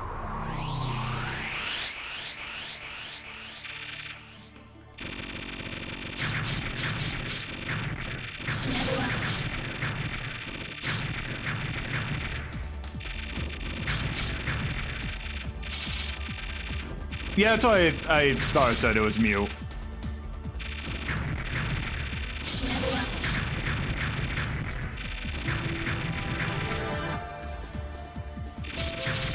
Damn it.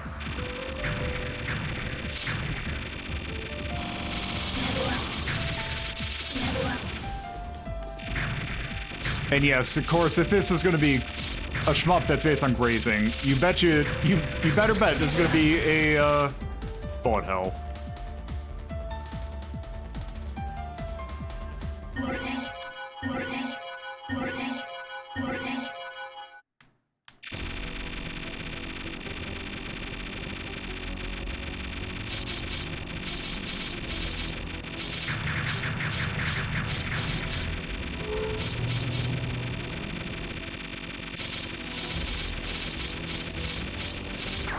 Oh, damn it.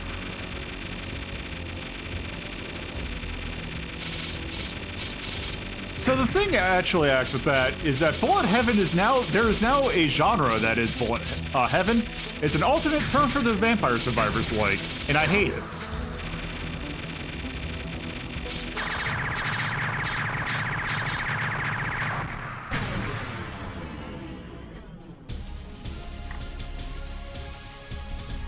Either Bullet Heaven or Reverse Bullet Hell. Neither of those names I really like. It does kind of make sense, but still. Also, because we ate shit, we get sent to a easier stage.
Yeah, so the thing I don't like about your character's design, and I kind of wish they give you a lot of visual aids in this. Like, actually, nah, just shut it off. They give you a lot of visual aid. Stuff like, to help you see, like, some other things. The thing that I kind of am surprised you don't have, they don't have a hitbox display.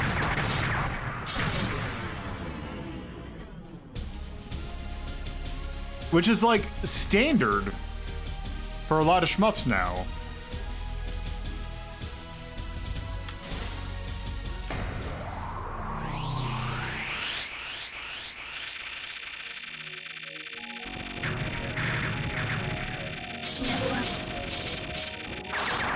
Yeah.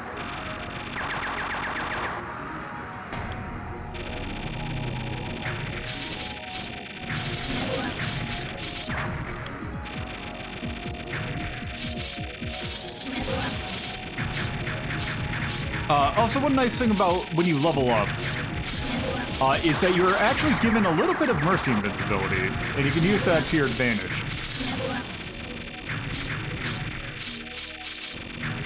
If you're playing better than I am.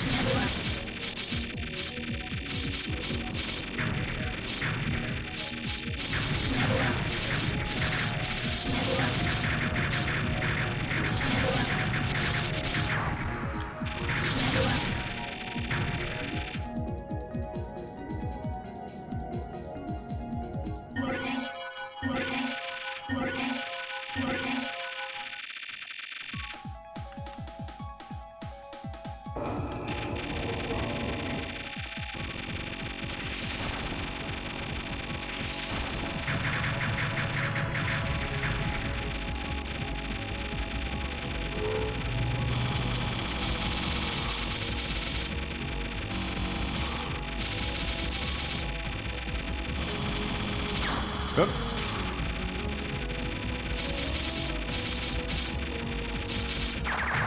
There we go.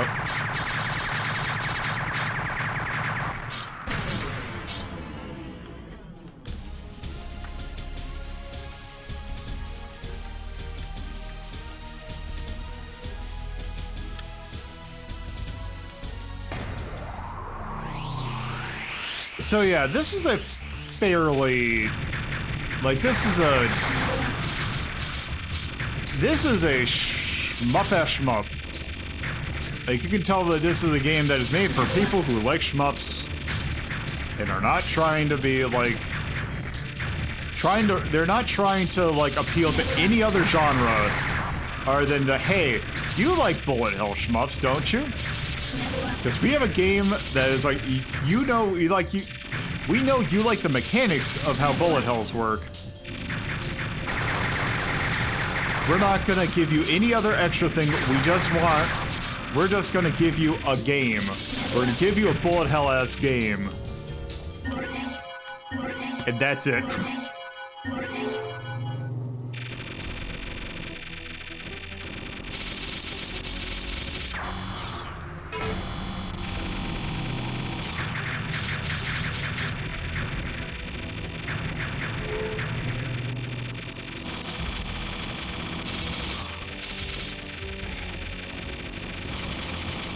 Oop.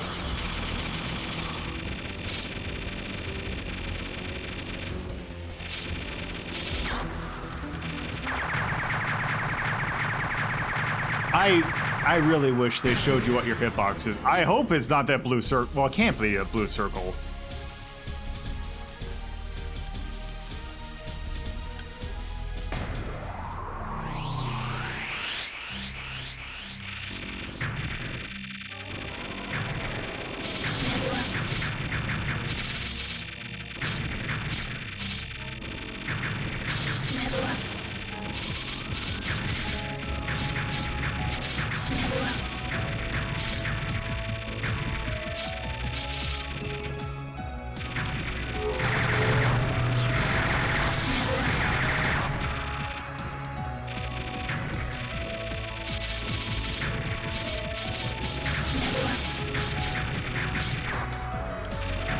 So the thing is that I don't think, like,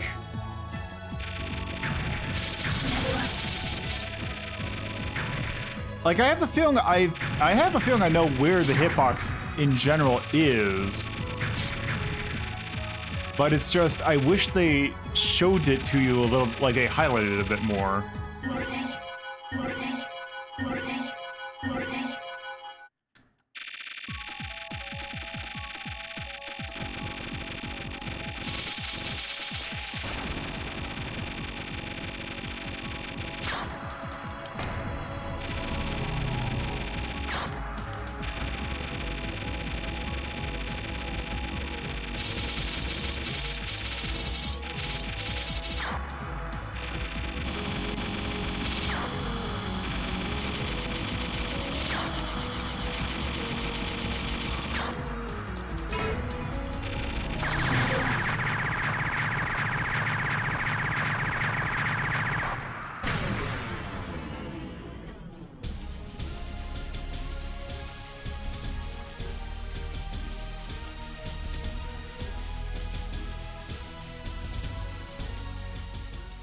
And that's Psyvariar.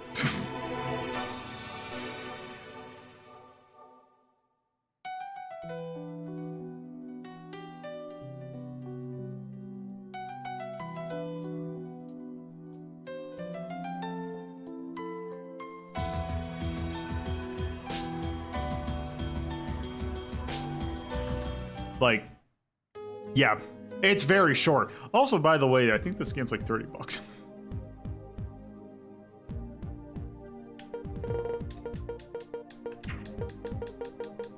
I'm actually curious, what is the Steam? Because I'll show a little bit of Delta. Delta's pretty much the same as... Yeah, because we're right back here. Let's look at the other ship. And let's look at Delta.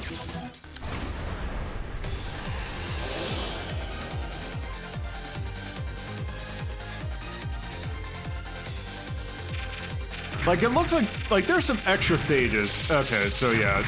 Okay, so this one definitely has a different pattern. But it is effectively the same game.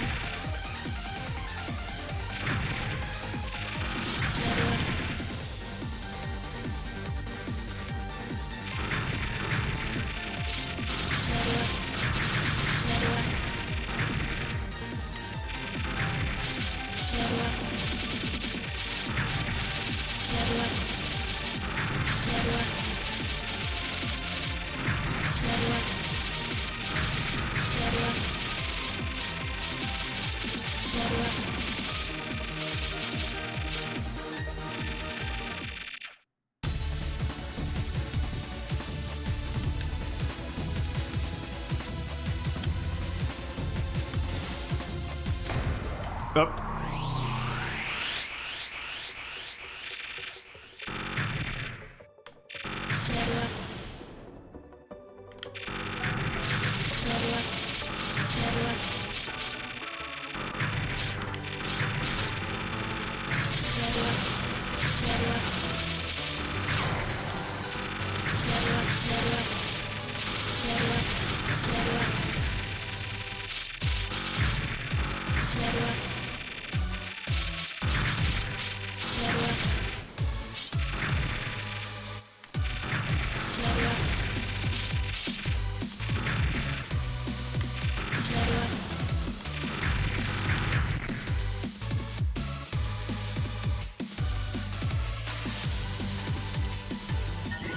I like that the stage didn't last long enough for the song to actually start.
Like,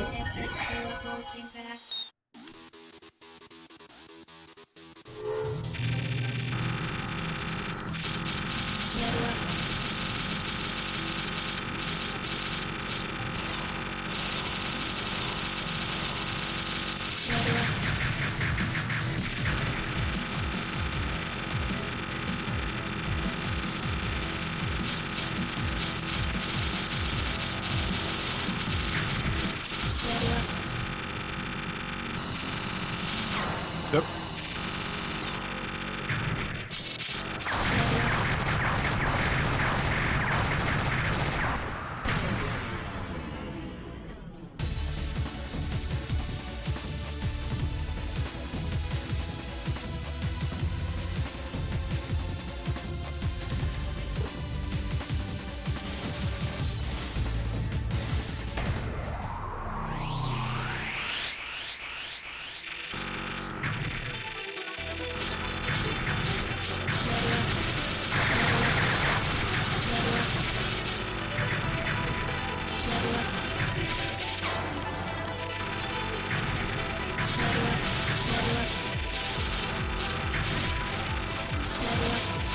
Like, the music in this game, like, this version isn't bad, but also at the same time, it feels like... It just sounds like the kind of, like, trance that you'd find in a lot of shmups. Like, it doesn't feel that unique.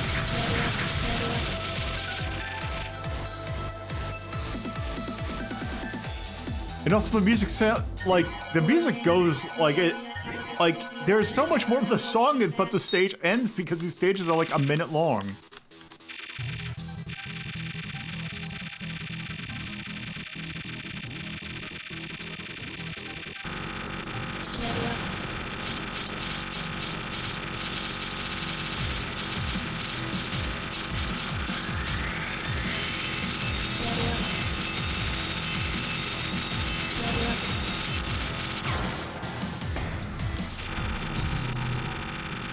Yeah.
Okay, let's see what this stage is about.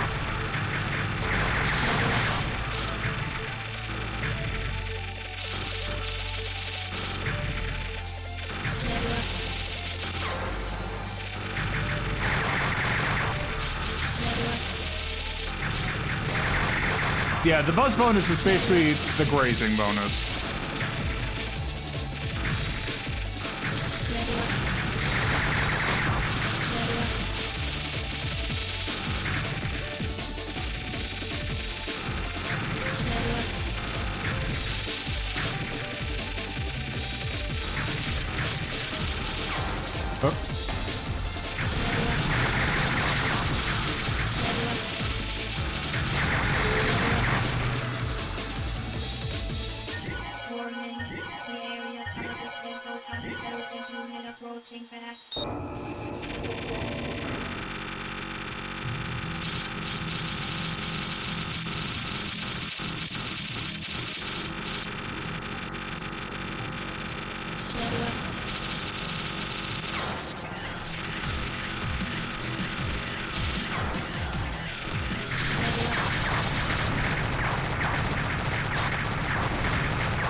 Wait.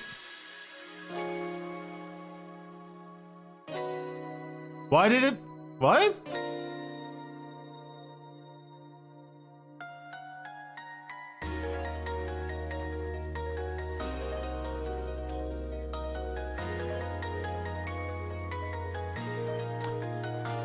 I guess I didn't fulfill some condition to get for the game.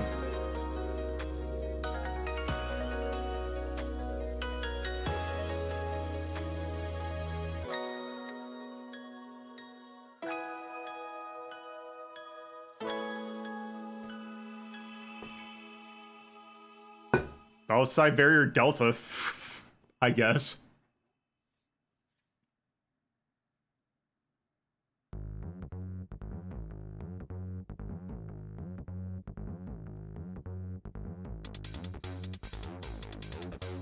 Yeah, it respects your time. That game, by the way, is $30. The game that we beat twice within 30 minutes. It's $30.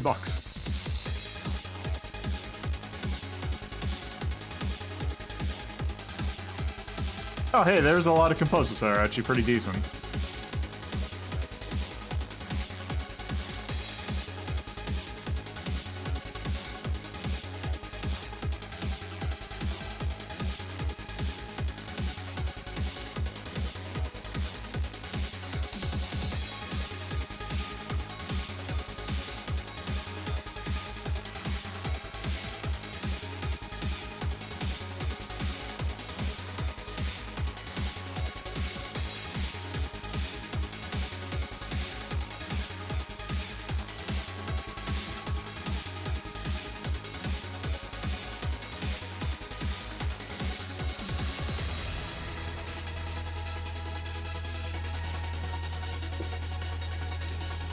Yeah, it is a game that's like, hey, look at our gameplay mechanics. Do not look at anything else, or else you will.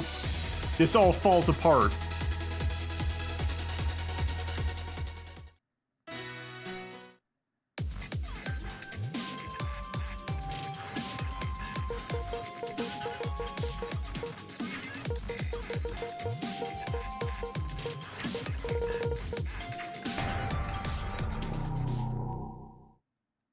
But yeah, it's... No, I'm good. So yeah, that's Psyvariar Delta. That was in fact a video game. That is about... That was a game that had really solid fundamental game design and literally nothing else.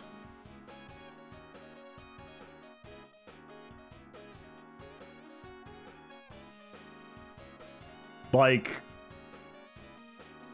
it is a game that is technically good. Like, I feel like that is a quintessential 8. Like, from a gameplay standpoint, it's really, like, it has some really interesting designs. Like, the patterns are neat. It is literally everything else is might as well not exist. Like, I don't want to say did as little work, because I feel that's really not a good way to describe it, but it is... They did as much as they needed to do, and they really wanted to focus on the game design, which is something that I can appreciate, but it's also... It's alright. Yeah, it's something like that. I was thinking of actually doing a thumbs down. I think it's a solid 8. Like, it is a good game, but it is also not a great game. Which is a shame from, like when this game, like, I think the original came out in, like, 2002. Like, this is right around the time they did Sand Vein, which had a really good, like, design. Like, it was, like, such a better game than that.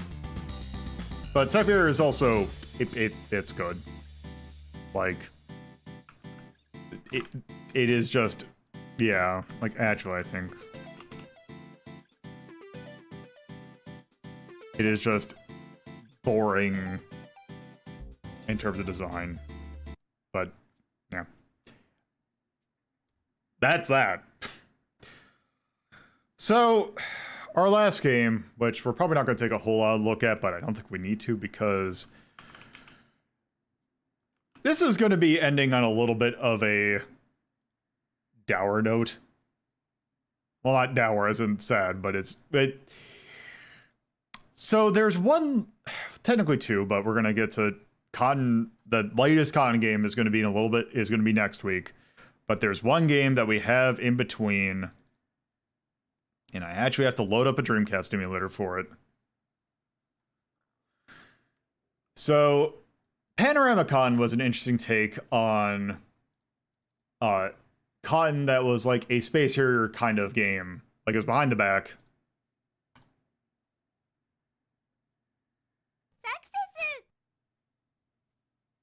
Let us look.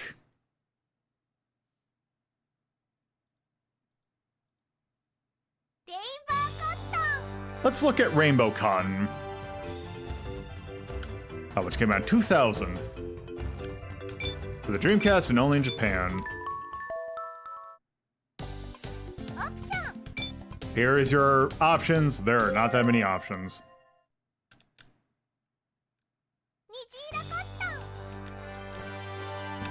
Let's start.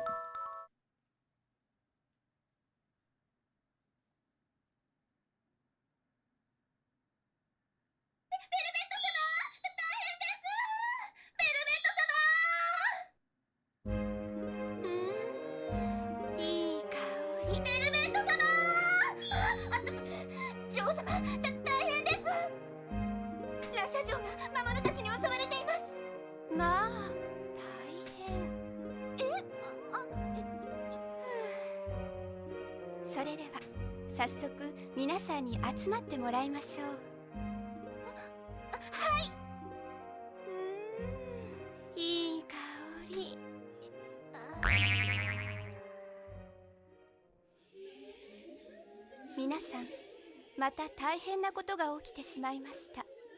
ラシャ城が魔物たちに襲われて占拠されてしまいました。ウイローの生産のほとんどを賄っているラシャ城周辺の4つの町が心配です。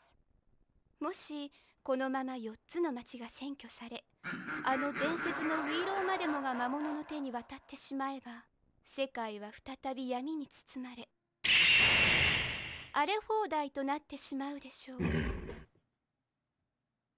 でも一体どうしたらよいのでしょう。お姉ちゃん、困ったことになったわね。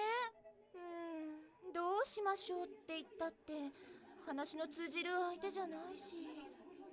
そうよね。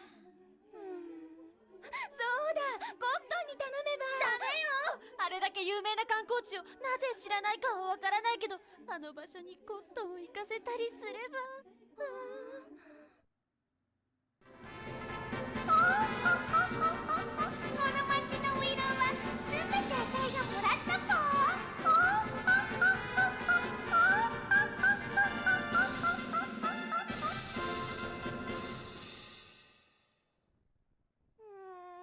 でも魔物に全滅させられるよりはマシじゃない？そうかもしれないけど。それはそう。The answer, Iggy, is yes. 今どこにいるの？それがわからない。 It is very much a well, we'll see. そうだ、餌を使って捕まえましょう。餌？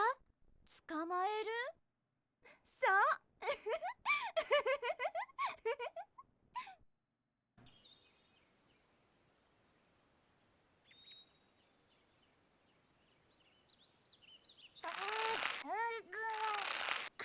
さて、準備完了。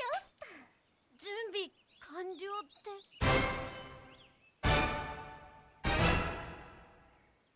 こんなバケツと棒の古典的な罠で？そう。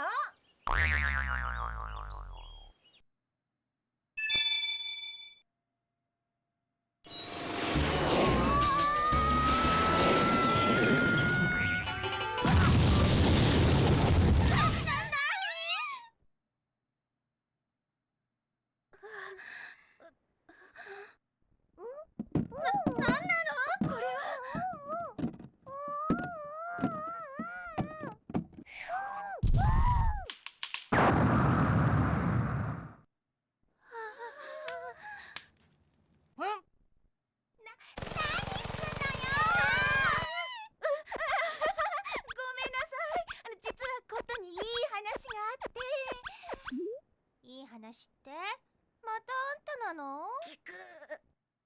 コットンは知らなかったと思うけど、今ウイロウの原産の町で恒例のウイロウ祭りが催されていてね、いろいろなウイロウがタダで食べられるのよ。ウイロウの原産の町？そんなこと言ってさっきの木彫りのウイロウみたいにあたいを騙そうとしてるんじゃないでしょうね。I don't know. Okay, yes. Well, so it's not the manual because it's a Dreamcast game, so it would be shorter. But it might as well have been. お姉ちゃん、その伝説のウイロウって今はこうするしかないのよ。女王様にはなんとか私がごまかして、もしバレてもコットンが魔物を退治してくれればきっと多めに見てくれるわよ。そうじゃなくって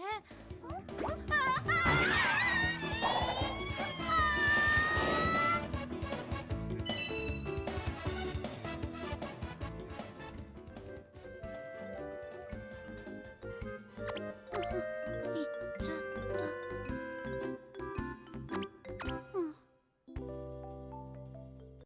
So that was the opening. And now time for the actual game.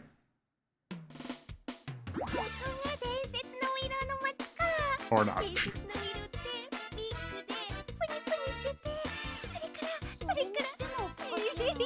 誰の姿も見えないわね。伝説のウイロってどこよ？ここのお城にある？まずいわ。このままラシャ城に行かれると町中の魔物を退治できないし。そうだ！ねえコットン、今このお城を囲む4つの町でウイロウ祭りをやっていてね、各町では名物のウイロウが置いてあるんだって。いろいろな名物ウイロウ？い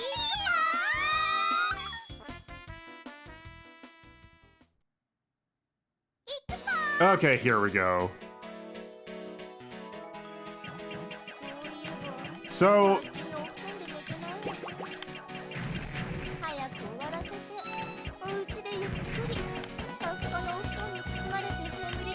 yeah, Khan's a dumbass, but she's powerful. Also, welcome to Rainbow Cotton.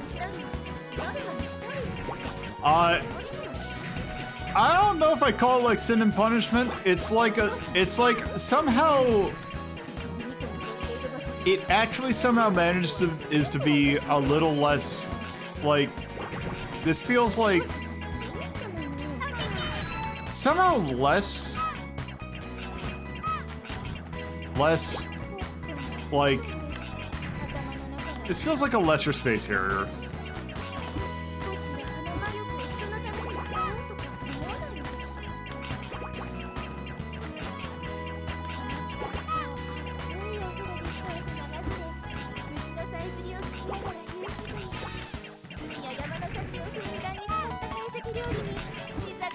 And you get pinballed around a lot, which is annoying.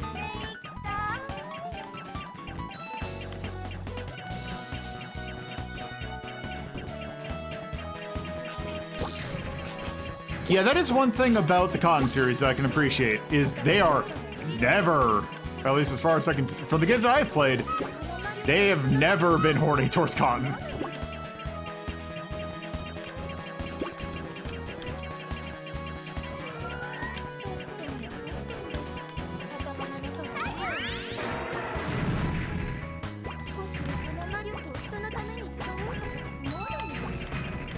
Like, I've played much, like, this honestly feels like it could have been with any other franchise other than Cotton. It would have been just as like impactful.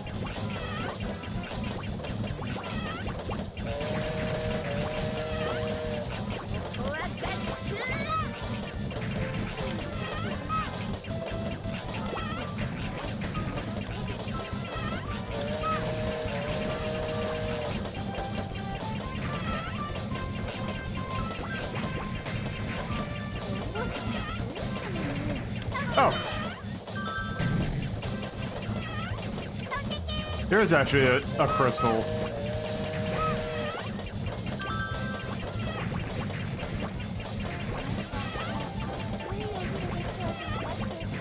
I mean, I think they just named her cotton because that's a material. Because there's cotton and silk.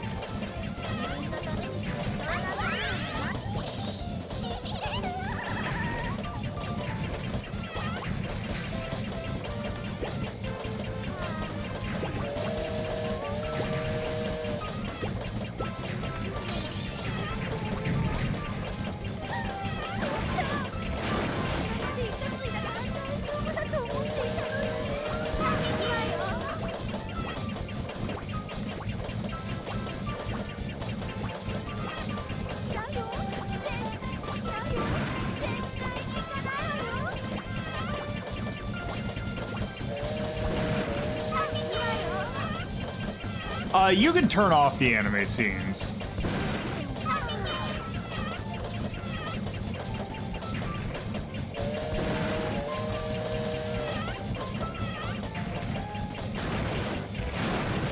And yeah, you can definitely skip through it, because I tested you can, because I had to test to make sure this game was working, and I definitely skipped it during that.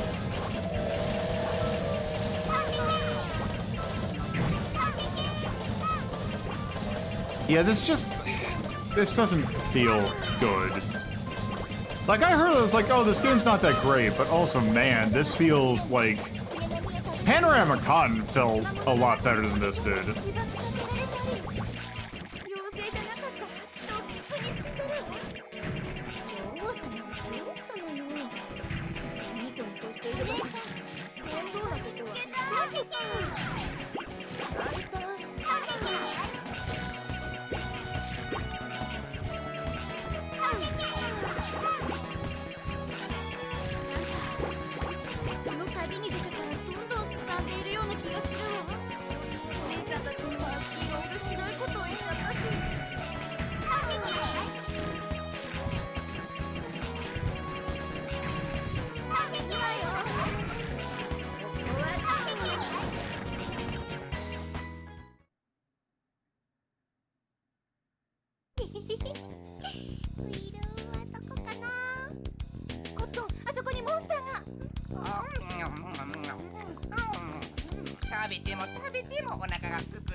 Yeah, it's also great because it centers the crosshair to the center of the screen, which is...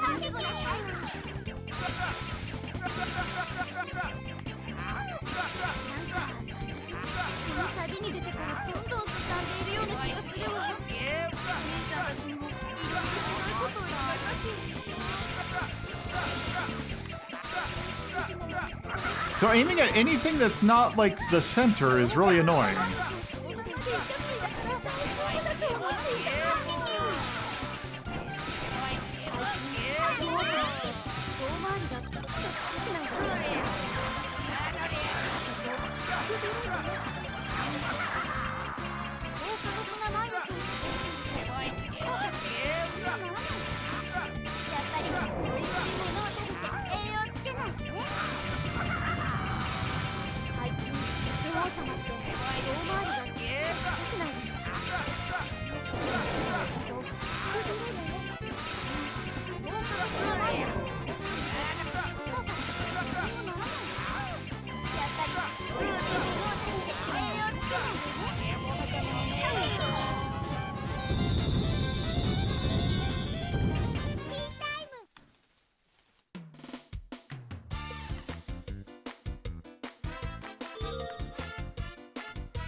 けばあるわよ。町を助けてくださってありがとうございます。逃げ遅れて困ってたんです。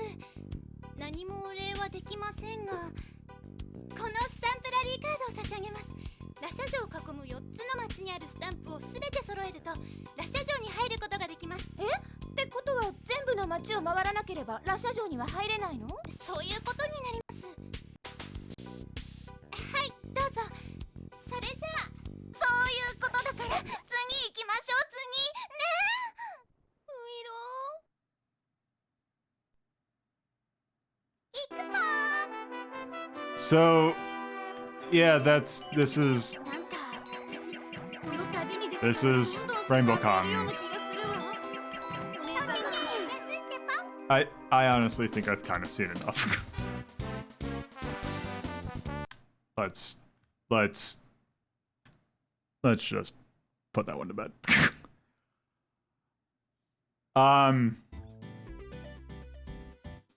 That game is not good. Game's also still. It isn't. I like the idea as well. It is just Panorama Cotton exists and did it better, and that was on the Mega Drive. There's just something about that the gameplay felt really bad.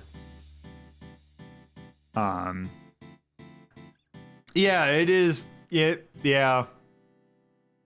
I mean, I can think of a witch game that plays from that angle, and it's called Bayonetta. The execution, yeah, does not work. Like, where's Panorama Cotton?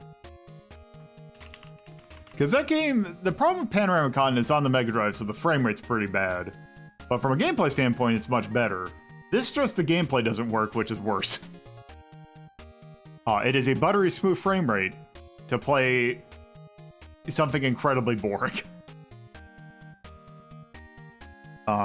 Solar Assault is at 16. Solar Assault is another game that that is a good comparison because that is basically the same game except for Gradius instead of Cotton. I think 16 is a good spot for Rainbow Cotton. It is just a very dull. For a game called Rainbow, it is a very dull game. Gameplay's bad. I wouldn't say the charm's also bad because it just doesn't, like... It feels like the in-game stuff, like there's some cute designs, but for the most part, it doesn't have the same punch that the other Cotton games have. Even Panorama. It's just a very not great game. Yeah. So. Yeah. I think that is good. That is 6. Yeah. Yeah. Yeah. Anyway, that was 6 success games. We will be doing, or next week will essentially be, we'll be taking a look at the last Cotton game, which just came out, and I have thoughts on that game, but that will be done. That will be next Sunday, not today. So let's go ahead and wrap this bad boy up. So, thank you all for watching. Personal Toys at Load to Puzzle.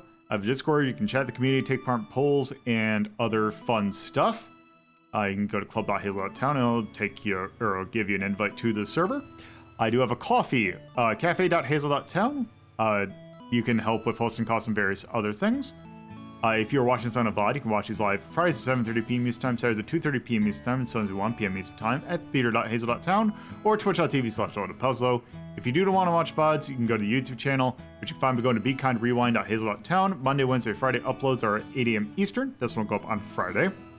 And there's 2 shows on the media or on the YouTube, Media Delta and Hazeltown Story, that are not shown on Twitch. You can also get on the podcast channel by going to radio.hazel.town, and that'll tell you how to get in your podcatcher of choice, or you can look up WLDP Hazeltown Radio. Those shows upload Thursdays at 8 a.m. Eastern. So on Friday, we are at the very end of Yuppie Psycho. I actually confirmed it with someone else who has played through that part. We will be finishing Yuppie Psycho on Friday. I feel like we probably could have ranked it, but I feel like I kind of want to show that game off. So, yeah, that'll be on Friday that we'll finish it off. I'm going to send you over to Bear, who I believe is actually doing a Dragon Day. I believe is Wheel of Extreme Games or something like that. And that'll be a fun time. Yes, Wheel of Extreme. I just saw the Go Live notification right now. So, with that, thank you all for watching, and I hope you have a good rest of your whatever time it is when you're watching. Later.